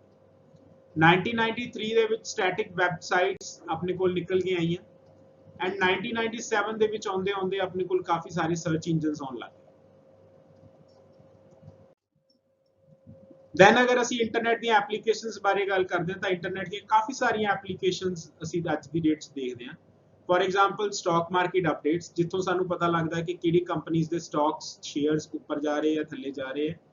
जॉब सर्च कर सकते हैं असी Indeed.com, Glassdoor, इदां दी काफी सारी वेबसाइट्स ने जिथे तुसी अपनी स्किल्स दे बेस ते अपनी जॉब सर्च कर सकते हो। दैन ट्रैवल दे लई जिहड़े ट्रैवल करना पसंद करते हैं उन्हां नूं कोई भी इंक्वायरी है, कोई भी जानकारी लेनी है, कोई टिकट बुकिंग करनी है तो उन्हां दे लई ट्रैवल वेबसाइट्स अवेलेबल ने। Goibibo है, ठीक है ना। सो इदां दी काफ़ी सारी वेबसाइट्स ने, मेक माई ट्रिप है। दैन कम्युनिकेशन दे लई सब तो जो बेसिक पर्पस सी इंटरनेट नूं इवॉल्व करन दा, इंटरनेट नूं लैके आउण दा, तो कम्युनिकेशन है जिस दे विच असीं ऑडियो वीडियो कम्युनिकेशन कर सकते हैं। अज दी डेट दे विच email communication is available and उस तो बाद सोशल नेटवर्क, अपने फ्रेंड्स ते फैमिली मैंबर्स नाल कनैक्टेड रहने दे लई सोशल मीडिया इंट्रोड्यूस किया गया, जिस दे विचों फेसबुक, ट्विटर, इंस्टाग्राम, ये सारे कुछ पॉपुलर सोशल मीडिया प्लेटफॉर्म्स ने। दैन ऑनलाइन शॉपिंग तुसी कर सकते हो with the help of websites like Amazon, Flipkart। ये ऑनलाइन प्लेटफॉर्म सानू काफ़ी सारी ऑप्शंस दिंदे ने। Then internet is also used for study, research दे लई, इन्वेंशनस दे लई, नवी नवी इन्वेंशनस करन दे लई, कोई डिजीज दा कोई तोड़ लभना हैगा उस दे लई। फॉर एग्जांपल कोविड-19 के दौरान जो वैक्सीनेशन की एक रेस लगी हुई है, उस वैक्सीनेशन की रेस दे विच सबनों कुछ ना कुछ स्टडी चाहिए है, प्रीवियस स्टडी चाहिए है जिसनों वो यूज करके वैक्सीन डिवेलप कर सकन। ये सारियां चीज़ां इंटरनेट हेल्प करदा उन्होंने प्रोवाइड करन दे लई। ई कॉमर्स का मतलब की है कि जिहड़े लोकल बायर्स एंड सैलर्स हुंदे ने, जिहड़े हैंडीक्राफ्ट्स वगैरह बनाते हैं, जिन्हां दा अपना कोई स्किल है या अपने कोई प्रोडक्ट्स बनाते हैं, उन्हां दे लई इंटरनेट एक अजकल बहुत चंगी मार्केट बन चुकी है, क्योंकि इंडिया दे विच इंटरनेट जो अवेलेबल है वो काफ़ी चीप रेट्स ते अवेलेबल है ਇਸ ਕਰਕੇ ਈ-ਕਾਮਰਸ ਕਾਫੀ ਵੱਧ ਫੁੱਲ ਰਿਹਾ ਹੈਗਾ ਇੰਡੀਆ ਦੇ ਵਿੱਚ। Then comes Paytm like websites यानी ऑनलाइन पेमेंट्स की गल करिए, डीमोनेटाइजेशन तो बाद, नोटबंदी तो बाद ऑनलाइन जो पेमेंट प्लेटफॉर्म्स ने काफ़ी पॉपुलर हो चुके हैं। रीजन बीइंग के ऑनलाइन पेमेंट्स ਨੂੰ ਸਿਕਿਉਰ ਸਮਝਿਆ ਜਾਂਦਾ, ਸੇਫ ਸਮਝਿਆ ਜਾਂਦਾ ਐਂਡ ਜਿਹੜਾ ਕੈਸ਼ ਹੈ ਉਸ ਨੂੰ ਅੱਜਕੱਲ ਲੋਕ ਸਿਰਫ ਤੇ ਸਿਰਫ ਕੋਈ ਬਹੁਤ ਹੀ ਜ਼ਿਆਦਾ ਇੰਪੋਰਟੈਂਟ ਕੰਮ ਦੇ ਲਈ ਯੂਜ਼ ਕਰਦੇ ਨੇ ਜਿੱਥੇ ਉਸ ਨੂੰ ਆਨਲਾਈਨ ਪਲੇਟਫਾਰਮਸ ਨੂੰ ਨਾ ਯੂਜ਼ ਕੀਤਾ ਜਾ ਸਕੇ। ਇਸੇ ਕਰਕੇ काफ़ी प्लेटफॉर्म्स ਹੁਣ तक डेवलप हो चुके हैं। For example Paytm is one of them, phone पे हो गया, गूगल पे हो गया एंड मोबीक्विक हो गया। सो इदां दे काफ़ी सारे प्लेटफॉर्म्स ने जो अज की डेट दे विच अवेलेबल ने जिन्हां नाल तुसीं ऑनलाइन पेमेंट्स कर सकते हो। दैन नैक्सट कम इंटरनेट सर्विसेज। इंटरनेट सर्विसेज दे विच काफ़ी तरह दी सर्विसेज सानूं मिलदियां ने जिन्हां दे विच डायल अप सर्विसेज आ जांदियां ने, DSL that is digital subscriber line, cable services, then satellite services and 3G and 4G services। ਇਹਨਾਂ ਨੂੰ one by one ਦੇਖਦੇ ਹਾਂ ਆਪਾਂ ਕਿ ਇਹਨਾਂ ਦੇ ਵਿੱਚ ਸਾਡੇ ਕੋਲ ਕੀ ਪ੍ਰੋਸੈਸ ਨੇ ਜੋ ਇਹਨਾਂ ਦੇ ਵਿੱਚ ਕੈਰੀ ਆਊਟ ਕੀਤੇ ਜਾਂਦੇ ਨੇ। ਸੋ ਸਭ ਤੋਂ ਪਹਿਲਾ ਹੈ dial up service। Now dial up internet service is a service that allows connectivity to the internet through a standard telephone line। ਜਿਨ੍ਹਾਂ ਨੇ ਟੈਲੀਫੋਨ ਹੈਂਡਸੈਟ ਯੂਜ਼ ਕੀਤੇ ਨੇ ਉਹਨਾਂ ਨੂੰ ਸ਼ਾਇਦ ਇਸ ਚੀਜ਼ ਨੂੰ ऑब्जर्व करने दे विच थोड़ी आसानी होएगी कि टेलीफोन दी एक लाइन यूज़ करते सी आपां, बिल्कुल पतली जी लाइन हुंदी सी, छोटा जिहा जैक हुंदा सी, उस जैक दी आ शेप हुंदी सी, सो उसका जो प्लग हुंदा सी एंड इस टेलीफोन लाइन नूं यूज़ करके असीं की करदे सी, इंटरनेट चलाउंदे सी and this services was called dial up service.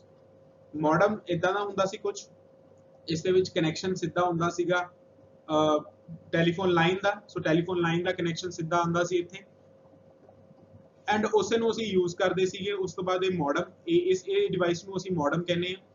So modem ਕੀ ਹੈ, ਮੋਡਮ ਦੇ ਬਾਰੇ ਆਪਾਂ ਨੈਕਸਟ ਲੈਕਚਰ ਦੇ ਵਿੱਚ ਦੇਖਾਂਗੇ, ਬਟ ਫਿਲਹਾਲ ਸਮਝ ਲਓ ਕਿ modem is a device which is used to connect your system to the internet. ਤੁਹਾਡੇ ਸਿਸਟਮ ਨੂੰ ਇੰਟਰਨੈਟ ਦੇ ਨਾਲ ਕਨੈਕਟ ਕਰਨ ਦਾ ਕੰਮ ਕਰਦਾ ਹੈ ਮੋਡਮ।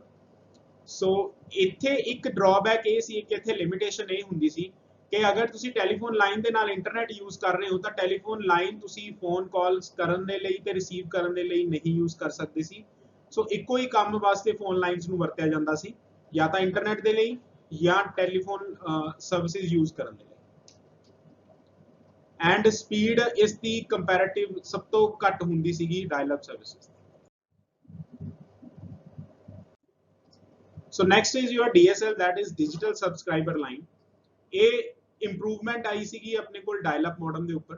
इस दे विच की कीता गया कि फॉर एग्जांपल आ डायग्राम तुसी अगर देख पा रहे होंगे, इस दे विच जो टेलीफोन लाइन है वो अपने को एक छोटी जी डिवाइस दे विच आ रही है जिसनूं असीं स्प्लिटर कहने हैं। सो ये स्प्लिटर साडे सिग्नल नूं दो पार्ट दे विच डिवाइड कर दिंदा है। जिहड़ा सब तो पहला वाला पार्ट है उसनूं असीं की कहने अगे फोन लाइन फिल्टर आ जांदा है। सो वो फोन लाइन है जिहड़ी अपने कोल टेलीफोन सैट दे विच आपां ऐड कर दिंदे आ ते वो अपना वर्किंग हो जांदा है। एंड दूसरी जो डेटा सिग्नल्स ने वो आप मॉडम के ऐड कर दें। मॉडम इदा का होंगे कुछ मॉडम। सो इस आ वाली जी लाइन है इस स्प्लिटर तो आ रही है एंड उस तो बाद इत्थे असीं लैन केबल यूज़ करते हैं। ध्यान रखना है इत्थे असीं आपां लैन केबल यूज़ करते हैं। डायल अप केस दे विच लैन केबल की प्रोविजन नहीं हुंदी, लैन केबल असीं उस च नहीं यूज़ कर सकते, इत्थे आपां लैन केबल यूज़ करते हैं। इसे दे यूज़ करन नाल ही इंटरनेट की स्पीड वध जांदी है क्योंकि ये जिहड़ियां केबल्स ने यह डेटा काफ़ी ज़्यादा कैरी करदियां ने एज कंपेयर टू थोड़ियां जिहड़ियां ट्रेडिशनल टेलीफोन लाइन्स। नाउ ये जिहड़ी केबल है ईथरनेट वाली केबल है या लैन केबल जिसनूं कहने असीं, ये साडे पीसी दे विच जाके कनैक्ट हो जांदी है, तो इस तरह साडा सारा सर्किट जिहड़ा है कंप्लीट हो जांदा। नाउ इसकी एडवांटेज की है? एक एडवांटेज तो यह है जी कि इसते जो डेटा स्पीड्स ने, डेटा स्पीड है वो कंपैरेटिव साडी DSL जिहड़े डायल अप मॉडम्स ने उन्हां दे नालों काफ़ी वधिया हुंदी है। एंड दूसरी गल कि असी इस कनैक्शन नूं यूज़ करके DSL नूं यूज़ करके असी साइमल्टेनियसली इको टाइम के उपर टैलीफोन भी यूज़ कर सकते हैं तो इको टाइम के उपर असी इंटरनेट भी यूज़ कर सकते हैं। दो तरह की क्लासीफिकेशन होंदी है जी इसकी। The one is called symmetrical DSL and other is called asymmetric DSL। Symmetric वो जिस दे विच इको तरह की सर्विसेज मिलदियां ने, एसिमेट्रिक वो जिस दे विच डिफरेंट तरह दी सर्विसेज मिलदियां। दैन नैक्सट आ जांदे जी अपने कोल केबल मॉडम्स। आ तुसी केबल दी एग्जांपल तो देखी होएगी क्योंकि केबल टीवी सबने देखे है। ਤੇ ਡਿਸ਼ ਦੇ ਆਉਣ ਤੋਂ ਪਹਿਲਾਂ ਵੀ ਜਿਹੜੇ ਕੇਬਲ ਆਪਣੇ ਕੋਲ ਟੀਵੀ ਚੱਲਦੇ ਹੁੰਦੇ ਸੀਗੇ, ਸਿੱਧਾ ਕੇਬਲ ਨੈਟਵਰਕ ਜਿਹੜਾ ਆਪਣੇ ਕੋਲ ਆਉਂਦਾ ਹੁੰਦਾ ਸੀ ਲੋਕਲ ਕੇਬਲ ਟੀਵੀ ਨੈਟਵਰਕ ਤੋਂ, ਤਾਂ ਉਸ ਦੇ ਵਿੱਚ ਆਪਣੇ ਕੋਲ ਇਦਾਂ ਦੀ ਇੱਕ ਆਪਾਂ ਵਾਇਰ ਯੂਜ਼ ਕਰਦੇ ਹਾਂ, this is called coaxial cable, ਕਿਉਂਕਿ ਇੱਕੋ ਹੀ ਐਕਸਿਸ ਸ਼ੇਅਰ ਕਰਦੇ ਆ, that is why it is called coaxial cable. Outer covering ਹੁੰਦੀ ਆ, ਆਊਟਰ ਇਨਸੂਲੇਸ਼ਨ ਹੁੰਦੀ ਹੈਗੀ ਤਾਂ ਕਿ ਕੋਈ ਨੋਇਜ਼ ਨਾ ਹੋਵੇ, ਇੰਟਰਫੇਰੈਂਸ ਘੱਟ ਹੋਵੇ। ਉਸ ਤੋਂ ਬਾਅਦ ਅੱਗੇ ਜਾ ਕੇ ਇੱਕ ਕਾਪਰ ਦੀ ਜਾਲੀ ਹੁੰਦੀ ਹੈ, ਕਾਪਰ ਦਾ ਮੈਸ਼ ਹੁੰਦਾ, ਐਂਡ ਉਸ ਤੋਂ ਬਾਅਦ ਫਿਰ ਇੱਕ ਪਲਾਸਟਿਕ ਦੀ ਕਵਰਿੰਗ ਹੁੰਦੀ ਹੈ, ਐਂਡ ਇੱਥੇ ਪਤਲੀ ਜੀ ਇੱਕ ਲਾਈਨ, ਇੱਥੋਂ ਇੱਕ ਪਤਲੀ ਜੀ ਵਾਇਰ ਨਿਕਲਦੀ ਹੈ, ਕਾਪਰ ਦੀ wire, and this is called your coaxial cable. ਇਸ ਤਾਰ ਨੂੰ ਯੂਜ਼ ਕਰਕੇ, ਇਸ ਵਾਇਰ ਨੂੰ ਯੂਜ਼ ਕਰਕੇ ਅਸੀਂ ਇੰਟਰਨੈਟ ਚਲਾ ਸਕਦੇ ਹਾਂ, that is called your cable internet. And ਉਸ ਦੇ ਲਈ ਇਸ ਤਰ੍ਹਾਂ ਦਾ ਮੋਡਮ ਆਪਾਂ ਨੂੰ ਰਿਕੁਆਇਰਡ ਹੈ, ਜਿਸ ਤੇ ਆਪਾਂ ਕੇਬਲ ਇੱਥੇ ਪਲੱਗ ਕਰਨੀ ਹੈ, ਐਂਡ ਆਫਟਰ ਦੈਟ ਉਸ ਤੋਂ ਬਾਅਦ ਉੱਪਰ ਟੌਪ ਦੇ ਉੱਪਰ ਜਿੱਥੇ ਆ ਲੈਨ ਦਾ ਪੋਰਟ ਬਣਿਆ ਹੋਇਆ, ਇਹ ਲੈਨ ਦਾ ਪੋਰਟ ਆਪਣੇ ਕੋਲ ਕੀ ਹੈ, ਇੱਥੇ ਲੈਨ ਦੀ ਵਾਇਰ ਲਾ ਕੇ ਆਪਣੇ ਸਿਸਟਮ ਦੇ ਵਿੱਚ ਲੱਗੇਗੀ, ਤੇ ਇਸ ਦੇ ਨਾਲ ਆਪਾਂ ਕੇਬਲ ਇੰਟਰਨੈਟ ਨੂੰ ਯੂਜ਼ ਕਰ ਪਾਵਾਂਗੇ। Then is your satellite internet.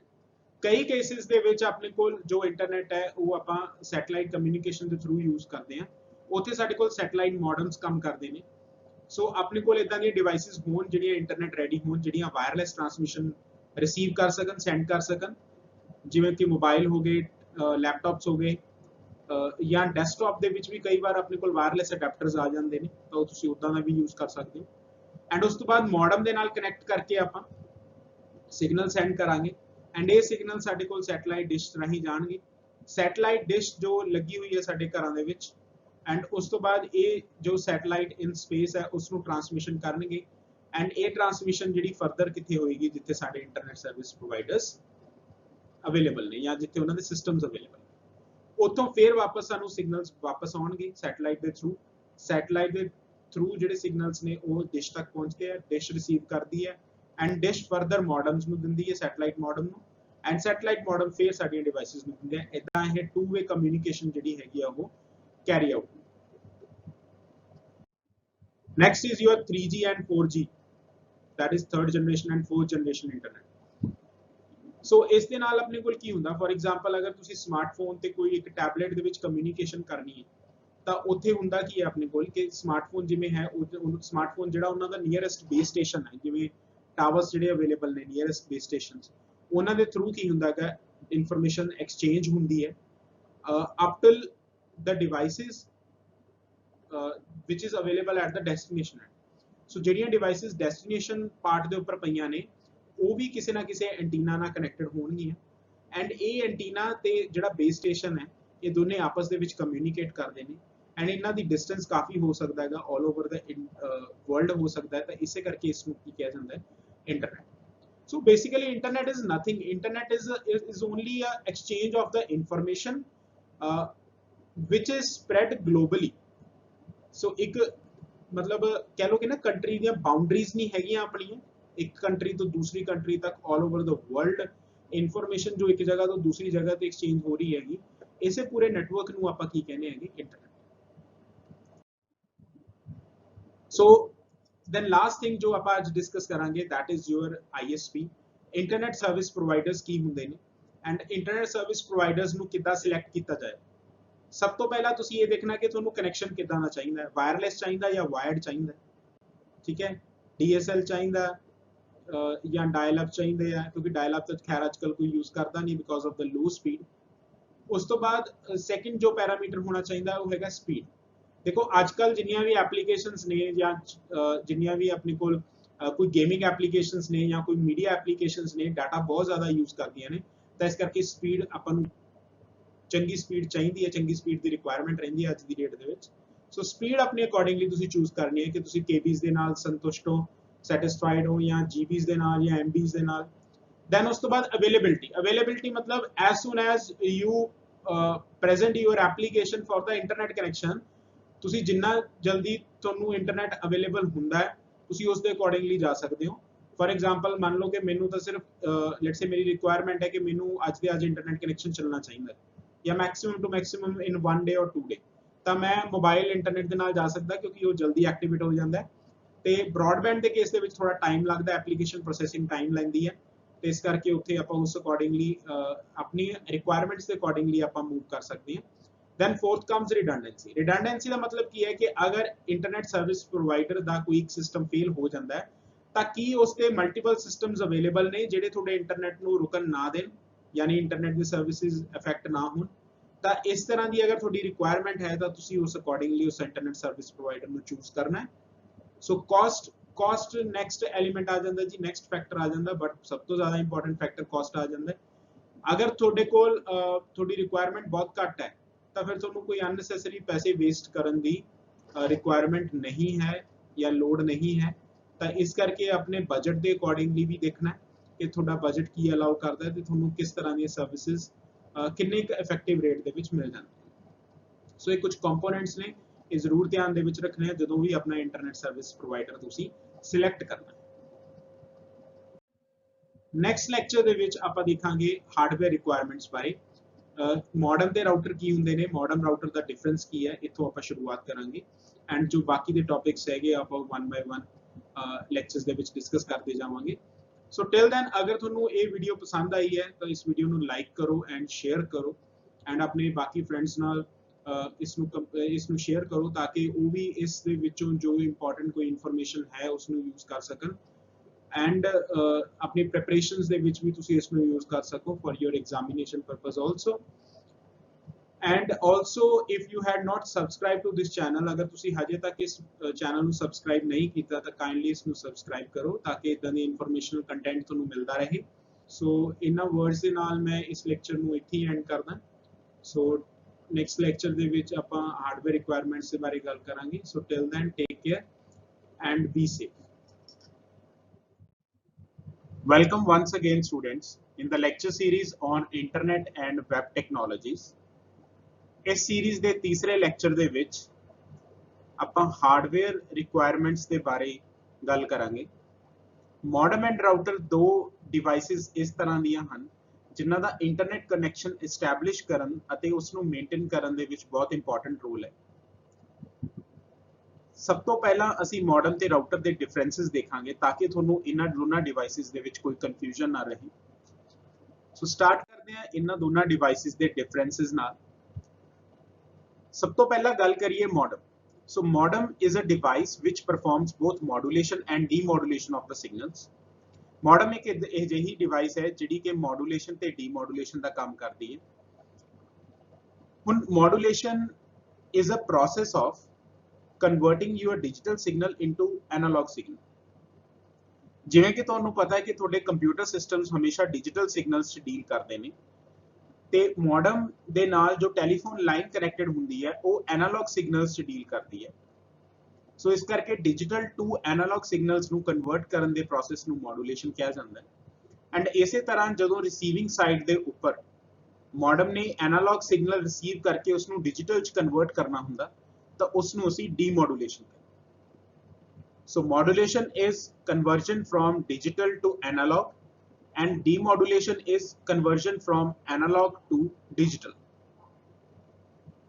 ਇਸੇ ਦੇ ਨਾਲ ਅਗਰ ਗੱਲ ਕਰੀਏ ਰਾਊਟਰ ਦੇ ਬਾਰੇ ਤਾਂ router is a networking device which associates various networks with each other for LAN and WAN networks। Router ਦਾ ਕੰਮ ਕੀ ਹੈ ਕਿ ਇੱਕ LAN ਕਨੈਕਸ਼ਨ ਦੇ ਵਿੱਚ ਜਾਂ ਇੱਕ WAN ਕਨੈਕਸ਼ਨ ਦੇ ਵਿੱਚ ਵਾਈਡ ਏਰੀਆ ਨੈਟਵਰਕ ਦੇ ਵਿੱਚ ਜਿੰਨੇ ਨੈਟਵਰਕਸ ਅਵੇਲੇਬਲ ਨੇ ਉਹਨਾਂ ਨੈਟਵਰਕਸ ਨੂੰ ਐਸੋਸੀਏਟ ਕਰਨਾ, ਉਸ ਨੂੰ ਜੁਆਇਨ ਕਰਨਾ, ਇੱਕ ਪਾਥ ਪ੍ਰੋਵਾਈਡ ਕਰਨਾ ਜਿਸ ਦੇ ਨਾਲ ਕਮਿਊਨੀਕੇਸ਼ਨ ਕੀਤੀ ਜਾ ਸਕੇ। Second difference, modem works on the data link layer of the ISO OSI reference model. ਅਸੀਂ ਅੱਗੇ ਜਾ ਕੇ ਦੇਖਾਂਗੇ ਕਿ OSI ਮਾਡਲ ਜੋ ਕਿ ਓਪਨ ਸਿਸਟਮ ਇੰਟਰਨੈਟ ਜੋ ਕਿ ਓਪਨ ਸਿਸਟਮ ਇੰਟਰਕਨੈਕਸ਼ਨ ਮਾਡਲ ਹੈ। ਸੋ ਇਸ ਮਾਡਲ ਦਾ ਬੈਨੀਫਿਟ ਕੀ ਹੈ? ਇਸ ਮਾਡਲ ਦੇ ਨਾਲ ਅਸੀਂ ਕਮਿਊਨੀਕੇਸ਼ਨ ਨੂੰ ਸਮਝ ਪਾਏ ਕਿ ਕਮਿਊਨੀਕੇਸ਼ਨ ਕਿਸ ਲੇਅਰਸ ਦੇ ਥਰੂ ਹੋ ਸਕਦੀ ਹੈ ਜਾਂ ਕਮਿਊਨੀਕੇਸ਼ਨ ਇੱਕ ਡਿਵਾਈਸ ਤੋਂ ਦੂਸਰੀ ਡਿਵਾਈਸ ਦੇ ਵਿੱਚ ਕਿੱਦਾਂ ਹੋ ਸਕਦੀ ਹੈ।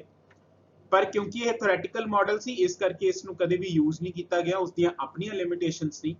ਉਹਨਾਂ ਲਿਮਿਟੇਸ਼ਨਸ ਦੇ ਬਾਰੇ ਅਗਲੇ ਲੈਕਚਰਸ ਦੇ ਵਿੱਚ ਗੱਲ ਕਰਾਂਗੇ। ਬਟ ਫਿਲਹਾਲ ਇੱਥੇ ਦੇਖਿਆ ਜਾਵੇ ਕਿ ਮੋਡਮ ਜੋ ਹੈ ਉਹ OSI ਮਾਡਲ ਦੀ ਡੇਟਾ ਲਿੰਕ ਲੇਅਰ ਦੇ ਉੱਪਰ ਕੰਮ ਕਰਦਾ ਹੈ ਐਂਡ ਜੋ ਰਾਊਟਰ ਹੈ ਉਹ ਸਾਡੇ ਕੋਲ 3 ਲੇਅਰਸ ਦੇ ਉੱਪਰ ਕੰਮ ਕਰਦਾ ਹੈ, physical layer, data link layer and network layer. Third difference बारे गल करिए, modem act as a modulator and demodulator. Modulator वो हुंदा जिहड़ा मॉड्यूलेशन परफॉर्म करदा, यानी digital to analog signals convert करदा है। डीमॉड्यूलेटर साडे कोल ਉਹ ਹੁੰਦਾ ਹੈ ਜਿਹੜਾ ਕਿ ਡੀਮੋਡੂਲੇਸ਼ਨ ਪਰਫਾਰਮ ਕਰਦਾ ਹੈ, ਯਾਨੀ ਜਿਹੜਾ ਐਨਾਲੌਗ ਸਿਗਨਲ ਹੈ ਉਸ ਨੂੰ ਵਾਪਸ ਕਨਵਰਟ ਕਰਦਾ ਡਿਜੀਟਲ ਦੇ ਵਿੱਚ। ਸੋ ਮੋਡਮ ਜਿਹੜਾ ਵਰਡ ਬਣਿਆ ਹੋਇਆ ਉਹ ਵੀ ਇਹਨਾਂ ਦੋਨਾਂ ਵਰਡਸ ਦੇ ਕੰਬੀਨੇਸ਼ਨ ਤੋਂ ਹੀ ਬਣਿਆ ਹੋਇਆ। ਇਸੇ ਦੇ ਨਾਲ ਅਗਰ ਗੱਲ ਕਰੀਏ ਰਾਊਟਰ ਦੇ ਵਿੱਚ, ਤਾਂ router basically routes a data packet between source and the destination end by following the shortest path and securely directs the data packet। Router ਦਾ ਕੰਮ ਇਹ ਹੈ ਕਿ ਸੋਰਸ ਤੇ ਡੈਸਟੀਨੇਸ਼ਨ ਦੇ ਵਿੱਚ ਡੇਟਾ ਪੈਕੇਟਸ ਨੂੰ ਸੈਂਡ ਕਰੇ ਐਂਡ ਉਹ ਉਸ ਪਾਥ ਨੂੰ ਸਿਲੈਕਟ ਕਰੇ ਜਿਹੜਾ ਸ਼ਾਰਟੈਸਟ ਹੋਵੇ ਤੇ ਜੋ ਟਰਾਂਸਮਿਸ਼ਨ ਹੋ ਰਹੀ ਹੈ ਉਸ ਟਰਾਂਸਮਿਸ਼ਨ ਨੂੰ ਵੀ ਸਿਕਿਉਰ ਬਣਾਏ। Next difference, modem is placed between the telephone line and the PC or the router।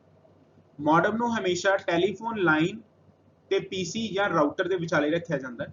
ਇੱਥੇ ਜਾਂ ਰਾਊਟਰ ਆਪਾਂ ਇਸ ਕਰਕੇ ਯੂਜ਼ ਕਰ ਰਹੇ ਹਾਂ ਕਿਉਂਕਿ ਕਈ ਕੇਸਿਸ ਦੇ ਵਿੱਚ ਰਾਊਟਰ ਦੀ ਲੋੜ ਆਪਾਂ ਨੂੰ ਨਹੀਂ ਪੈਂਦੀ। ਫॉर एग्जांपल ਅਗਰ ਤੁਸੀਂ ਆਪਣੇ ਘਰੇ ਹੀ ਕਨੈਕਸ਼ਨ ਕਰ ਰਹੇ ਹੋ, ਇੱਕ ਸਿੰਪਲ ਜਿਹਾ ਤੁਹਾਡਾ ਇੱਕ ਸਿਸਟਮ ਹੈ ਐਂਡ ਕੋਈ ਬਹੁਤੀਆਂ ਡਿਵਾਈਸਿਸ ਆਪਾਂ ਨਹੀਂ ਯੂਜ਼ ਕਰ ਰਹੇ, ਤਾਂ ਉਸ ਕੇਸ ਦੇ ਵਿੱਚ ਆਪਾਂ ਨੂੰ ਰਾਊਟਰ ਦੀ ਜ਼ਰੂਰਤ ਨਹੀਂ ਪੈਂਦੀ। ਬਟ ਜਿਉਂ-ਜਿਉਂ ਨੈਟਵਰਕ ਵੱਡਾ ਹੁੰਦਾ ਜਾਂਦਾ ਉਸ ਅਕੋਰਡਿੰਗਲੀ ਸਾਨੂੰ ਰਾਊਟਰ ਦੀ ਜ਼ਰੂਰਤ ਪੈਂਦੀ ਹੈ। ਦੈਨ ਅਗਰ ਰਾਊਟਰ ਸਾਈਡ ਦੇ ਉੱਪਰ ਡਿਫਰੈਂਸ ਦੇਖੀਏ ਤਾਂ router is placed between a modem and the network system. ਜਿਹੜਾ ਰਾਊਟਰ ਹੈ ਉਹ ਸਿੱਧਾ ਟੈਲੀਫੋਨ ਲਾਈਨ ਨਾਲ ਕਦੇ ਕਨੈਕਟ ਨਹੀਂ ਹੋਏਗਾ, ਉਹ ਮੋਡਮ ਤੇ ਉਸ ਤੋਂ ਬਾਅਦ ਨੈਟਵਰਕ ਸਿਸਟਮ ਦੇ ਵਿੱਚ ਰੱਖਿਆ ਜਾਂਦਾ ਹੈ।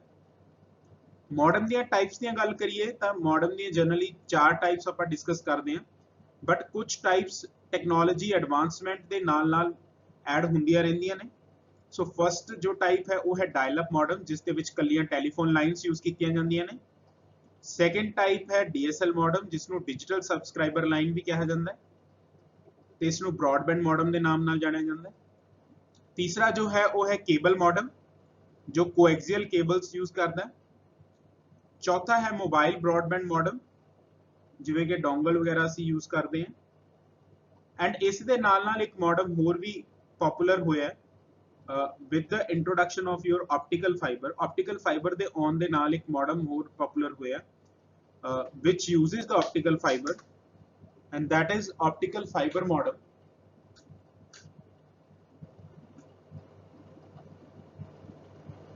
ਐਂਡ ਰਾਊਟਰ ਸਾਈਡ ਦੀ ਅਗਰ ਗੱਲ ਕਰੀਏ ਤਾਂ ਰਾਊਟਰ ਸਾਈਡ ਦੇ ਉੱਪਰ ਦੋ ਕਲਾਸੀਫਿਕੇਸ਼ਨ ਸਾਨੂੰ ਦੇਖਣ ਨੂੰ ਮਿਲਦੀਆਂ ਨੇ, hardware ਰਾਊਟਰਸ and software ਰਾਊਟਰਸ।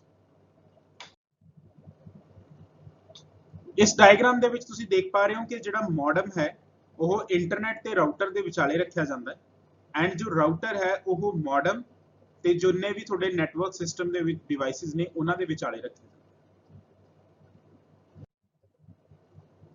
Next comes modem. So modem ਦਾ ਬੇਸਿਕ ਡਿਫਰੈਂਸ ਆਪਾਂ ਮੋਡਮ ਦੀ ਬੇਸਿਕ ਜੋ ਡੈਫੀਨੇਸ਼ਨ ਹੈ ਉਹ ਆਪਾਂ ਆਲਰੇਡੀ ਦੇਖ ਚੁੱਕੇ ਹਾਂ ਕਿ ਮੋਡਮ ਮੋਡੂਲੇਟਰ ਤੇ ਡੀਮੋਡੂਲੇਟਰ ਦੋ ਵਰਡਸ ਤੋਂ ਬਣਿਆ ਹੋਇਆ। ਮੋਡੂਲੇਟਰ ਦਾ ਕੰਮ ਹੁੰਦਾ ਡਿਜੀਟਲ ਸਿਗਨਲਸ ਨੂੰ ਐਨਾਲੌਗ ਚ ਕਨਵਰਟ ਕਰਨਾ ਐਂਡ ਜੋ ਡੀਮੋਡੂਲੇਟਰ ਹੈ ਉਸ ਦਾ ਕੰਮ ਹੁੰਦਾ ਐਨਾਲੌਗ ਸਿਗਨਲ ਨੂੰ ਵਾਪਸ ਡਿਜੀਟਲ ਸਿਗਨਲ ਚ ਕਨਵਰਟ ਕਰਨਾ। ਨੈਕਸਟ ਗੱਲ ਕਰਾਂਗੇ ਟਾਈਪਸ ਆਫ ਮੋਡਮ ਬਾਰੇ।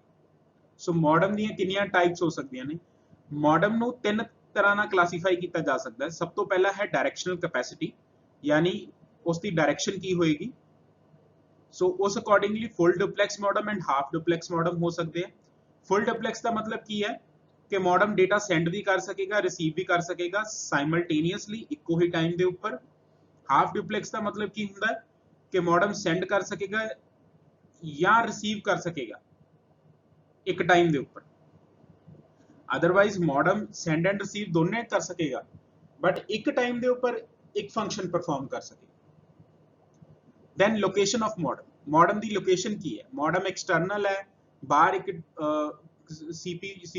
CPU ਵਾਲਾ ਜਿਹੜਾ ਤੁਹਾਡਾ ਸੈਕਸ਼ਨ ਹੈ, ਕੈਬਿਨੇਟ ਸੈਕਸ਼ਨ ਹੈ, ਉਸ ਤੋਂ ਬਾਹਰ ਇੱਕ ਅਲੱਗ ਡਿਵਾਈਸ ਹੈ, ਉਸ ਨੂੰ ਐਕਸਟਰਨਲ ਮੋਡਮ ਕਿਹਾ ਜਾਂਦਾ। ਅਗਰ ਤੁਹਾਡੇ ਮਦਰਬੋਰਡ ਦੇ ਉੱਪਰ ਇੱਕ ਸਰਕਿਟ ਐਡ ਕੀਤਾ ਹੋਇਆ ਹੈ that is called internal modem। ਉਸ ਤੋਂ ਬਾਅਦ ਆਪਣੇ ਕੋਲ ਆ ਜਾਂਦੇ ਆ ਇੰਟਰਨੈਟ ਟੈਕਨੋਲੋਜੀ। ਮੋਡਮ ਕਿਹੜੀ ਟੈਕਨੋਲੋਜੀ ਨੂੰ ਯੂਜ਼ ਕਰ ਰਹੇ ਹਾਂ ਉਸ ਦੇ ਅਕੋਰਡਿੰਗਲੀ ਕਲਾਸੀਫਿਕੇਸ਼ਨ ਆਪਣੇ ਕੋਲ ਅਵੇਲੇਬਲ ਹੈ। Dial up modem, DSL modem, ISDN modem, cable modem, satellite modem and optic fibre modem. So types of modem ਦੇ ਵਿੱਚ ਜੋ ਫਰਸਟ ਆਪਣੇ ਕੋਲ ਹੈ that is based on the location। So location ਦੇ ਬੇਸ ਤੇ ਦੋ ਤਰ੍ਹਾਂ ਦੀਆਂ ਮੋਡਮਸ ਆਪਾਂ ਦੇਖ ਸਕਦੇ ਹਾਂ। ਸੋ ਇਹ ਹੈ ਆਪਣੇ ਕੋਲ ਐਕਸਟਰਨਲ ਮੋਡਮ। ਸੋ ਇਹ ਕੁਝ ਇਦਾਂ ਦੀ ਡਿਵਾਈਸ ਹੁੰਦੀ ਹੈ ਪਲਾਸਟਿਕ ਕਵਰ ਦੇ ਵਿੱਚ, ਇੱਕ ਪਲਾਸਟਿਕ ਕਵਰ ਦੇ ਵਿੱਚ ਜੋ ਇਸ ਦਾ ਸਰਕਟ ਹੈ ਉਹ ਪ੍ਰੋਟੈਕਟ ਕੀਤਾ ਗਿਆ ਹੁੰਦਾ। ਕੁਝ ਪੋਰਟਸ ਹੁੰਦੇ ਨੇ ਪਿੱਛੇ, ਸੋ ਪਾਵਰ ਪੋਰਟ ਹੁੰਦਾ ਹੈ, ਉਸ ਤੋਂ ਬਾਅਦ ਟੈਲੀਫੋਨ ਲਾਈਨ ਪੋਰਟ ਹੋ ਸਕਦਾ ਹੈ, ਠੀਕ ਹੈ। ਆਪਟੀਕਲ ਫਾਈਬਰ ਦੇ ਕੇਸ ਦੇ ਵਿੱਚ ਇਹ ਫਾਈਬਰ ਕੇਬਲ ਹੋ ਸਕਦੀ ਹੈ। ਦੈਨ ਇੱਕ LAN ਵਾਇਰ ਹੁੰਦੀ ਹੈ ਜਨਰਲੀ ਜੋ ਆਪਣੇ PC ਨੂੰ ਅਟੈਚ ਹੁੰਦੀ ਹੈ, ਬਟ ਡਾਇਲ ਅਪ ਮੋਡਮ ਦੇ ਕੇਸ ਦੇ ਵਿੱਚ LAN ਵਾਇਰ ਨਹੀਂ ਹੋਏਗੀ। ਉਸ ਤੋਂ ਬਾਅਦ ਇੰਟਰਨਲ ਮੋਡਮ। ਇਹ ਇੰਟਰਨਲ ਮੋਡਮ ਕੁਝ ਇਦਾਂ ਦਾ ਸਰਕਟ ਹੋਏਗਾ, ਇਹ ਸਾਡੇ ਕੋਲ ਜਿਹੜਾ ਕੈਬਿਨੇਟ ਸੈਕਸ਼ਨ ਹੈ ਉਸ ਦੇ ਵਿੱਚ ਜੋ ਮਦਰਬੋਰਡ ਆਪਣੇ ਕੋਲ ਲੱਗਿਆ ਹੋਇਆ, ਮਦਰਬੋਰਡ ਦੇ ਉੱਪਰ ਸਰਕਟ ਲੱਗੇਗਾ ਇਹ। ਦੈਨ ਇੰਟਰਨੈਟ ਟੈਕਨੋਲੋਜੀਜ਼ ਦੇ ਬੇਸ ਦੇ ਉੱਪਰ ਮੋਡਮ ਕੁਝ ਇਸ ਤਰ੍ਹਾਂ ਦੇ ਹੋ ਸਕਦੇ ਨੇ। ਸਭ ਤੋਂ ਪਹਿਲਾ ਹੈ ਡਾਇਲ ਅਪ ਮੋਡਮ, ਜਿਸ ਦੇ ਵਿੱਚ ਟੈਲੀਫੋਨ ਲਾਈਨ ਲੱਗੇਗੀ, ਹੋਰ ਕੋਈ ਇਸ ਦੇ ਵਿੱਚ LAN ਵਾਇਰ ਦੀ ਅਵੇਲੇਬਿਲਿਟੀ ਨਹੀਂ ਹੈ, LAN ਵਾਇਰ ਦੀ ਕੋਈ ਪ੍ਰੋਵੀਜ਼ਨ ਨਹੀਂ ਹੈ। ਸੋ ਇਹ ਸਭ ਤੋਂ ਸਲੋ ਮੋਡਮ ਹੁੰਦੇ ਸੀ, ਅੱਜ ਕੱਲ ਇਹਨਾਂ ਨੂੰ ਯੂਜ਼ ਨਹੀਂ ਕੀਤਾ ਜਾਂਦਾ। ਦੈਨ DSL ਮੋਡਮ, ਜਿਨ੍ਹਾਂ ਨੂੰ ਡਿਜੀਟਲ ਸਬਸਕ੍ਰਾਈਬਰ ਲਾਈਨ ਮੋਡਮ ਕਿਹਾ ਜਾਂਦਾ, ਇਸ ਦੇ ਵਿੱਚ ਜੋ ਟੈਲੀਫੋਨ ਲਾਈਨਸ ਨੇ ਉਹ ਟੈਲੀਫੋਨ ਲਾਈਨ ਆਪਣੇ ਕੋਲ ਇੱਕ ਸਪਲਿਟਰ ਦੇ ਥਰੂ ਪਾਸ ਹੋ ਕੇ ਦੋ ਪਾਰਟਸ ਦੇ ਵਿੱਚ ਡਿਵਾਈਡ ਹੁੰਦੀ ਹੈ। ਇੱਕ ਪਾਰਟ ਨੂੰ ਅਸੀਂ ਟੈਲੀਫੋਨ ਹੈਂਡਸੈਟ ਨੂੰ ਦਿੰਨੇ ਆ ਤਾਂ ਕਿ ਅਸੀਂ ਕਾਲਸ ਕਰ ਸਕੀਏ, ਰਿਸੀਵ ਕਰ ਸਕੀਏ, ਐਂਡ ਦੂਸਰੀ ਜੋ ਲਾਈਨ ਹੈ ਉਹ ਸਾਡੇ ਕੋਲ ਡੇਟਾ ਲਾਈਨ ਬਣ ਜਾਂਦੀ ਹੈ ਤੇ ਉਹ ਡੇਟਾ ਲਾਈਨ ਇੱਥੇ DSL 'ਚ ਪਾਸ ਹੁੰਦੀ ਹੈ। ਐਂਡ ਫਿਰ ਉਸ ਤੋਂ ਬਾਅਦ LAN ਕੇਬਲ ਇੱਥੋਂ ਅਸੀਂ ਇਥਰਨੈਟ ਵਾਲੇ ਸੈਕਸ਼ਨ 'ਚੋਂ ਐਡ ਕਰਕੇ ਅਸੀਂ ਆਪਣੇ PC ਨਾਲ ਅਟੈਚ ਕਰਦੇ ਹਾਂ। ਐਂਡ ਅਗੇਨ ਇੱਥੇ ਆਪਣੇ ਕੋਲ ਇੱਕ ਪਾਵਰ ਕਾਰਡ ਹੁੰਦੀ ਹੈ। ਸੋ ਇਹ ਇਸ ਤਰ੍ਹਾਂ ਵਰਕ ਕਰਦਾ ਹੈ। Then ISDN modem. ISDN stands for integrated services digital network. Integrated services ਦਾ ਮਤਲਬ ਕੀ ਹੈ ਕਿ ਇੱਕ ਤੋਂ ਜ਼ਿਆਦਾ ਤਰ੍ਹਾਂ ਦੀਆਂ ਸਰਵਿਸਿਜ਼, ਫॉर ਐਗਜ਼ਾਮਪਲ ਤੁਸੀਂ ਇਹਨਾਂ ਮੋਡਮਸ ਦੇ ਨਾਲ ਡੇਟਾ ਫੈਚ ਕਰ ਸਕਦੇ ਹੋ। ਦੈਨ ਕਿਸੇ ਤਰ੍ਹਾਂ ਦੀ ਕੋਈ ਸਪੈਸੀਫਿਕ ਸਰਵਿਸਿਜ਼ ਲਾਈਕ ਕੋਈ ਕੰਟੈਂਟ ਜੋ ਡਿਮਾਂਡ ਬੇਸਡ ਕੰਟੈਂਟ ਹੈ ਉਹ ਤੁਸੀਂ ਫੈਚ ਕਰ ਸਕਦੇ ਹੋ। ਸੋ ਉਸ ਤਰ੍ਹਾਂ ਦੀ ਸਰਵਿਸਿਜ਼ ਲਈ ਇਹ ਯੂਜ਼ ਕੀਤਾ ਜਾਂਦਾ ਹੈ। ਅੱਜ ਕੱਲ ਕਿਉਂਕਿ Netflix ਜਾਂ Amazon ਪ੍ਰਾਈਮ ਵਰਗੇ ਜਿਹੜੇ ਆਪਣੇ ਕੋਲ ਸੌਫਟਵੇਅਰ ਐਪਲੀਕੇਸ਼ਨਸ ਅਵੇਲੇਬਲ ਨੇ ਤਾਂ ਉਹਨਾਂ ਕਰਕੇ ਜਿਹੜੇ ਇਹ ਮੋਡਮਸ ਨੇ ਇਹ ਜ਼ਿਆਦਾਤਰ ਯੂਜ਼ ਨਹੀਂ ਕੀਤੇ ਜਾਂਦੇ। ਦੈਨ ਨੈਕਸਟ ਜੋ ਹੈ ਆਪਟੀਕਲ ਫਾਈਬਰ ਵਾਲੇ ਮੈਂ ਲਾਸਟ ਗੱਲ ਕਰੂੰਗਾ। ਕੇਬਲ ਮੋਡਮ, ਉਸ ਤੋਂ ਬਾਅਦ ਹੈ ਆਪਣੇ ਕੋਲ ਕੇਬਲ ਮੋਡਮ ਕੋਐਕਸੀਅਲ ਕੇਬਲ ਯੂਜ਼ ਕਰਦਾ ਹੈ। ਆਪਾਂ ਪ੍ਰੀਵੀਅਸ ਲੈਕਚਰ ਦੇ ਵਿੱਚ ਇਸ ਦੇ ਬਾਰੇ ਡਿਸਕਸ ਕੀਤਾ ਸੀ। ਉਸ ਪ੍ਰੀਵੀਅਸ ਲੈਕਚਰ ਦੀ ਡਿਸਕ੍ਰਿਪਸ਼ਨ ਤੁਹਾਨੂੰ ਉੱਪਰ ਟਾਪ ਦੇ ਉੱਪਰ ਸੁਜੈਸ਼ਨ ਜਿਹੜਾ ਆਈ ਸੁਜੈਸ਼ਨ ਬਟਨ ਹੈ ਉੱਥੋਂ ਤੁਹਾਨੂੰ ਮਿਲ ਜੇਗੀ, ਤੁਸੀਂ ਉਹ ਵੀਡੀਓ ਨੂੰ ਦੇਖ ਸਕਦੇ ਹੋ, ਜਿਸ ਦੇ ਵਿੱਚ ਆਪਾਂ ਕੇਬਲ ਮੋਡਮ ਬਾਰੇ ਵੀ ਗੱਲ ਕੀਤੀ ਸੀ, ਕੋਐਕਸੀਅਲ ਕੇਬਲਸ ਬਾਰੇ ਵੀ ਗੱਲ ਕੀਤੀ ਸੀ। ਉਸ ਤੋਂ ਬਾਅਦ ਹੈ ਸੈਟੇਲਾਈਟ ਮੋਡਮ। ਸੋ ਸੈਟੇਲਾਈਟ ਮੋਡਮ ਜੋ ਹੈ ਆਪਣੇ ਕੋਲ ਉਹ ਸੈਟੇਲਾਈਟ ਕਮਿਊਨੀਕੇਸ਼ਨ ਦੇ ਨਾਲ ਕੰਮ ਕਰਦਾ ਹੈ, ਯਾਨੀ ਇਹ ਸਾਰੀ ਜਿਹੜੀ ਹੈ ਵਾਇਰਲੈਸ ਟਰਾਂਸਮਿਸ਼ਨ ਦੇ ਬੇਸਡ ਹੈ। ਐਂਡ ਇੱਥੇ ਆਪਣੇ ਕੋਲ ਇੱਕ ਐਂਟੀਨਾ ਡਿਸ਼ ਲੱਗਿਆ ਹੁੰਦਾ ਜਿਹੜਾ ਕਿ ਕਨੈਕਸ਼ਨ ਰਿਸੀਵ ਕਰਦਾ ਐਂਡ ਸੈਂਡ ਕਰਦਾ। ਦੈਨ ਲਾਸਟ ਜੋ ਆ ਜਾਂਦਾ ਆਪਣੇ ਕੋਲ ਆਪਟੀਕਲ ਫਾਈਬਰ ਮੋਡਮ। ਇਹ ਟੈਕਨੋਲੋਜੀ ਅੱਜ ਦੀ ਟੈਕਨੋਲੋਜੀ ਹੈ ਜੋ ਅੱਜ ਕੱਲ ਯੂਜ਼ ਹੋ ਰਹੀ ਹੈ, ਕਿਉਂਕਿ ਇੰਟਰਨੈਟ ਦੀ ਡਿਮਾਂਡ ਅੱਜ ਦੇ ਟਾਈਮ ਦੇ ਵਿੱਚ ਕਾਫੀ ਜ਼ਿਆਦਾ ਇਨਕਰੀਜ਼ ਹੋ ਚੁੱਕੀ ਹੈ। ਨਾ ਹੀ demand but internet the speed ਜੋ ਹੈ ਉਹ ਇੱਕ ਬਹੁਤ ਇੰਪੋਰਟੈਂਟ ਫੈਕਟਰ ਬਣ ਚੁੱਕਿਆ ਹੈ, ਕਿਉਂਕਿ 4G ਕਨੈਕਸ਼ਨਸ ਆ ਚੁੱਕੇ ਹੈ ਤੇ ਐਂਡ ਜਿਹੜੀਆਂ ਐਪਲੀਕੇਸ਼ਨਸ ਨੇ, ਸੌਫਟਵੇਅਰ ਐਪਲੀਕੇਸ਼ਨਸ ਅਸੀਂ ਯੂਜ਼ ਕਰਦੇ ਹਾਂ, ਚਾਹੇ ਉਹ ਮੋਬਾਈਲ ਹੋਣ ਚਾਹੇ ਉਹ ਕੰਪਿਊਟਰ ਬੇਸਡ ਐਪਲੀਕੇਸ਼ਨਸ ਹੋਣ, ਉਹ ਕਾਫੀ ਇੰਟਰਨੈਟ ਇੰਟੈਂਸਿਵ ਐਪਲੀਕੇਸ਼ਨਸ ਨੇ, ਡੇਟਾ ਇੰਟੈਂਸਿਵ ਐਪਲੀਕੇਸ਼ਨਸ ਨੇ ਜਿਹੜੀਆਂ ਡੇਟਾ ਯੂਜ਼ ਕਰ ਰਹੀਆਂ ਨੇ। ਸੋ ਫਾਈਬਰ ਕੇਬਲਸ ਕੀ ਨੇ ਸਾਡੇ ਕੋਲ ਇੱਕ ਬਹੁਤ ਚੰਗੀ ਬੈਂਡਵਿਡਥ ਸਾਨੂੰ ਪ੍ਰੋਵਾਈਡ ਕਰਦੀਆਂ ਨੇ। ਬੈਂਡਵਿਡਥ ਅਗਰ ਕਿਸੇ ਨੂੰ ਨਹੀਂ ਪਤਾ ਤਾਂ ਬੈਂਡਵਿਡਥ ਇਜ਼ ਬੇਸਿਕਲੀ ਇੱਕ ਟਰਮ ਯੂਜ਼ ਕਰਦੇ ਹਾਂ ਅਸੀਂ ਜਿਸ ਦੇ ਨਾਲ ਅਸੀਂ ਸਪੀਡ ਨੂੰ ਇੱਕ ਮੈਜ਼ਰ ਕਰ ਸਕਦੇ ਹਾਂ ਕਿਸੇ ਵੀ ਇੰਟਰਨੈਟ ਕਨੈਕਸ਼ਨ ਦੇ ਲਈ। ਸੋ ਆਮ ਤੌਰ ਤੇ ਅਗਰ ਗੱਲ ਕਰੀਏ ਤਾਂ ਆਪਟੀਕਲ ਫਾਈਬਰ ਮੋਡਮ ਤੁਹਾਨੂੰ ਮਿਨੀਮਮ ਟੂ ਮਿਨੀਮਮ ਤੁਹਾਨੂੰ 4-5 Mbps ਦੀ ਸਪੀਡ ਆਰਾਮ ਦੇ ਨਾਲ ਪ੍ਰੋਵਾਈਡ ਕਰਦੇ ਨੇ। ਐਂਡ ਇਹ ਉਸ ਤੋਂ ਬਾਅਦ GBs ਦੇ ਵਿੱਚ ਵੀ ਜਾ ਸਕਦੇ ਨੇ ਐਜ਼ ਅਕੋਰਡਿੰਗ ਤੁਹਾਡਾ ਕਨੈਕਸ਼ਨ ਦਾ ਪੈਕੇਜ ਕਿੰਨਾ ਹੈ, ਰੈਂਟਲ ਪਲਾਨ ਕੀ ਹੈ। So optical fibre modem is the latest trend ਜੋ ਯੂਜ਼ ਕਰ ਰਹੇ ਨੇ ਜਾਂ ਜੋ ਯੂਜ਼ ਕੀਤਾ ਜਾ ਰਿਹਾ ਹੈਗਾ by different type of the users. Next ਗੱਲ ਕਰਦੇ ਹਾਂ ਜੀ ਫੀਚਰਸ ਬਾਰੇ। ਮੋਡਮ ਦੇ ਫੀਚਰਸ ਕੀ ਕੀ ਨੇ? ਸਭ ਤੋਂ ਪਹਿਲਾ ਜੋ ਫੀਚਰ ਹੈ ਉਹ ਹੈ ਸਪੀਡ। ਸੋ ਮੋਡਮ ਦੀ ਸਪੀਡ ਕੀ ਹੈ? ਅਗਰ ਮੋਡਮ ਦੀ ਸਪੀਡ ਜੋ ਹੈ ਉਹ ਤੁਹਾਡੇ ਕਨੈਕਸ਼ਨ ਦੇ ਨਾਲ ਮੈਚ ਨਹੀਂ ਕਰੇਗੀ ਤਾਂ ਤੁਹਾਡੀ ਟਰਾਂਸਮਿਸ਼ਨ ਉਸ ਰੇਟ ਦੇ ਉੱਪਰ ਨਹੀਂ ਹੋਏਗੀ जिस रेट के उपर जिस स्पीड के उपर तुहानू चाहिदी है। उस तो बाद ऑटो डायल एंड रीडायल, ये जिहड़ी फंक्शनैलिटी है ये पहला पुराने मॉडम्स च हुंदी सी, क्योंकि आजकल टैलीफोन लाइन्स नहीं यूज़ करते आपां ऑप्टिकल फाइबर मॉडम के केस दे विच। ऑटो डायल ते रीडायल का मतलब की है कि अगर सिग्नल बिजी हुंदा सी तां मॉडम ऑटोमैटिकली कॉल्स नू डायल कर दिंदा सी या रीडायल कर दिंदा सी। एंड उस तो बाद मॉडम दे विच ऑटो आंसर की फैसिलिटी भी हुंदी सी, जो थर्ड फीचर है auto answer.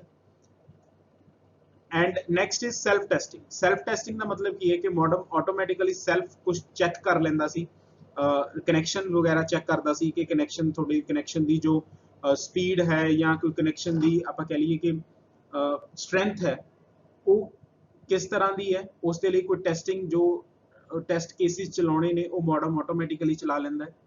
Then comes voice over data. Voice over data मतलब की है कि तुसीं जिवें WhatsApp की कॉल करते हैं आप, सो WhatsApp की call is an example of voice over data, यानी डेटा के थ्रू या इंटरनेट के थ्रू असी की कर रहे हैं, वॉइस कम्यूनिकेशन कर रहे हैं। So WhatsApp call, FaceTime call, ये सारियां एग्जाम्पल्स आ जांदियां ने वॉइस ओवर डेटा।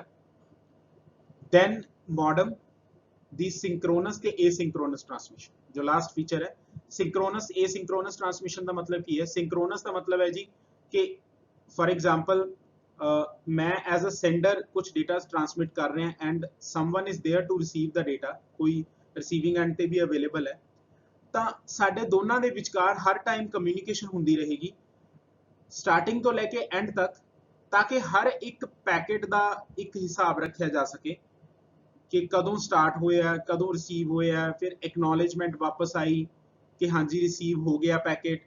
सो इदां दे सारे जिहड़े फीचर्स ने ये सिंक्रोनस ट्रांसमिशन दे विच हुंदे ने।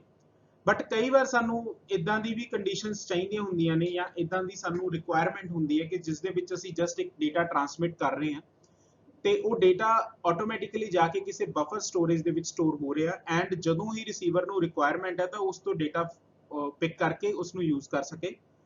ਕੋਈ ਅਵੇਲੇਬਿਲਟੀ ਦੀ ਲੋੜ ਨਹੀਂ ਹੈ ਉੱਥੇ 24/7 ਆਵਰਸ ਦੀ ਅਵੇਲੇਬਿਲਟੀ ਦੀ ਲੋੜ ਨਹੀਂ ਹੈ ਆਪਾਂ ਨੂੰ, ਇਸ ਤਰ੍ਹਾਂ ਦੀ ਵੀ ਕਮਿਊਨੀਕੇਸ਼ਨ ਦੀ ਰਿਕੁਆਇਰਮੈਂਟ ਹੁੰਦੀ ਹੈ।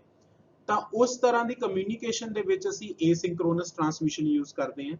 ਸਿੰਕਰੋਨਸ ਟਰਾਂਸਮਿਸ਼ਨ ਅਸੀਂ ਉੱਥੇ ਯੂਜ਼ ਕਰਦੇ ਹਾਂ ਜਿੱਥੇ ਸਾਨੂੰ ਰਿਲਾਇਬਿਲਿਟੀ ਬਹੁਤ ਚਾਹੀਦੀ ਹੈ, ਜਿੱਥੇ ਸਾਨੂੰ ਰਿਲਾਇਬਿਲਿਟੀ 101% ਚਾਹੀਦੀ ਹੈ। ਬਟ ਜਿੱਥੇ ਸਾਨੂੰ ਰਿਲਾਇਬਿਲਿਟੀ ਦਾ ਕੋਈ ਇਸ਼ੂ ਨਹੀਂ ਹੈ ਉੱਥੇ ਅਸੀਂ ਏਸਿੰਕਰੋਨਸ ਟਰਾਂਸਮਿਸ਼ਨ ਯੂਜ਼ ਕਰ ਸਕਦੇ ਹਾਂ। Then next comes functions of modem. modem ਦੇ functions ਕੀ ਨੇ? ਸੋ ਇੱਕ ਤਾਂ ਆਪਾਂ ਸਭ ਤੋਂ ਪਹਿਲਾਂ ਇੰਪੋਰਟੈਂਟ ਫੰਕਸ਼ਨ ਦੇਖ ਲਿਆ ਮੋਡੂਲੇਸ਼ਨ ਐਂਡ ਡੀਮੋਡੂਲੇਸ਼ਨ, ਯਾਨੀ ਡਿਜੀਟਲ ਟੂ ਐਨਾਲੌਗ ਤੇ ਐਨਾਲੌਗ ਟੂ ਡਿਜੀਟਲ ਕਨਵਰਜਨ ਕਰਨਾ।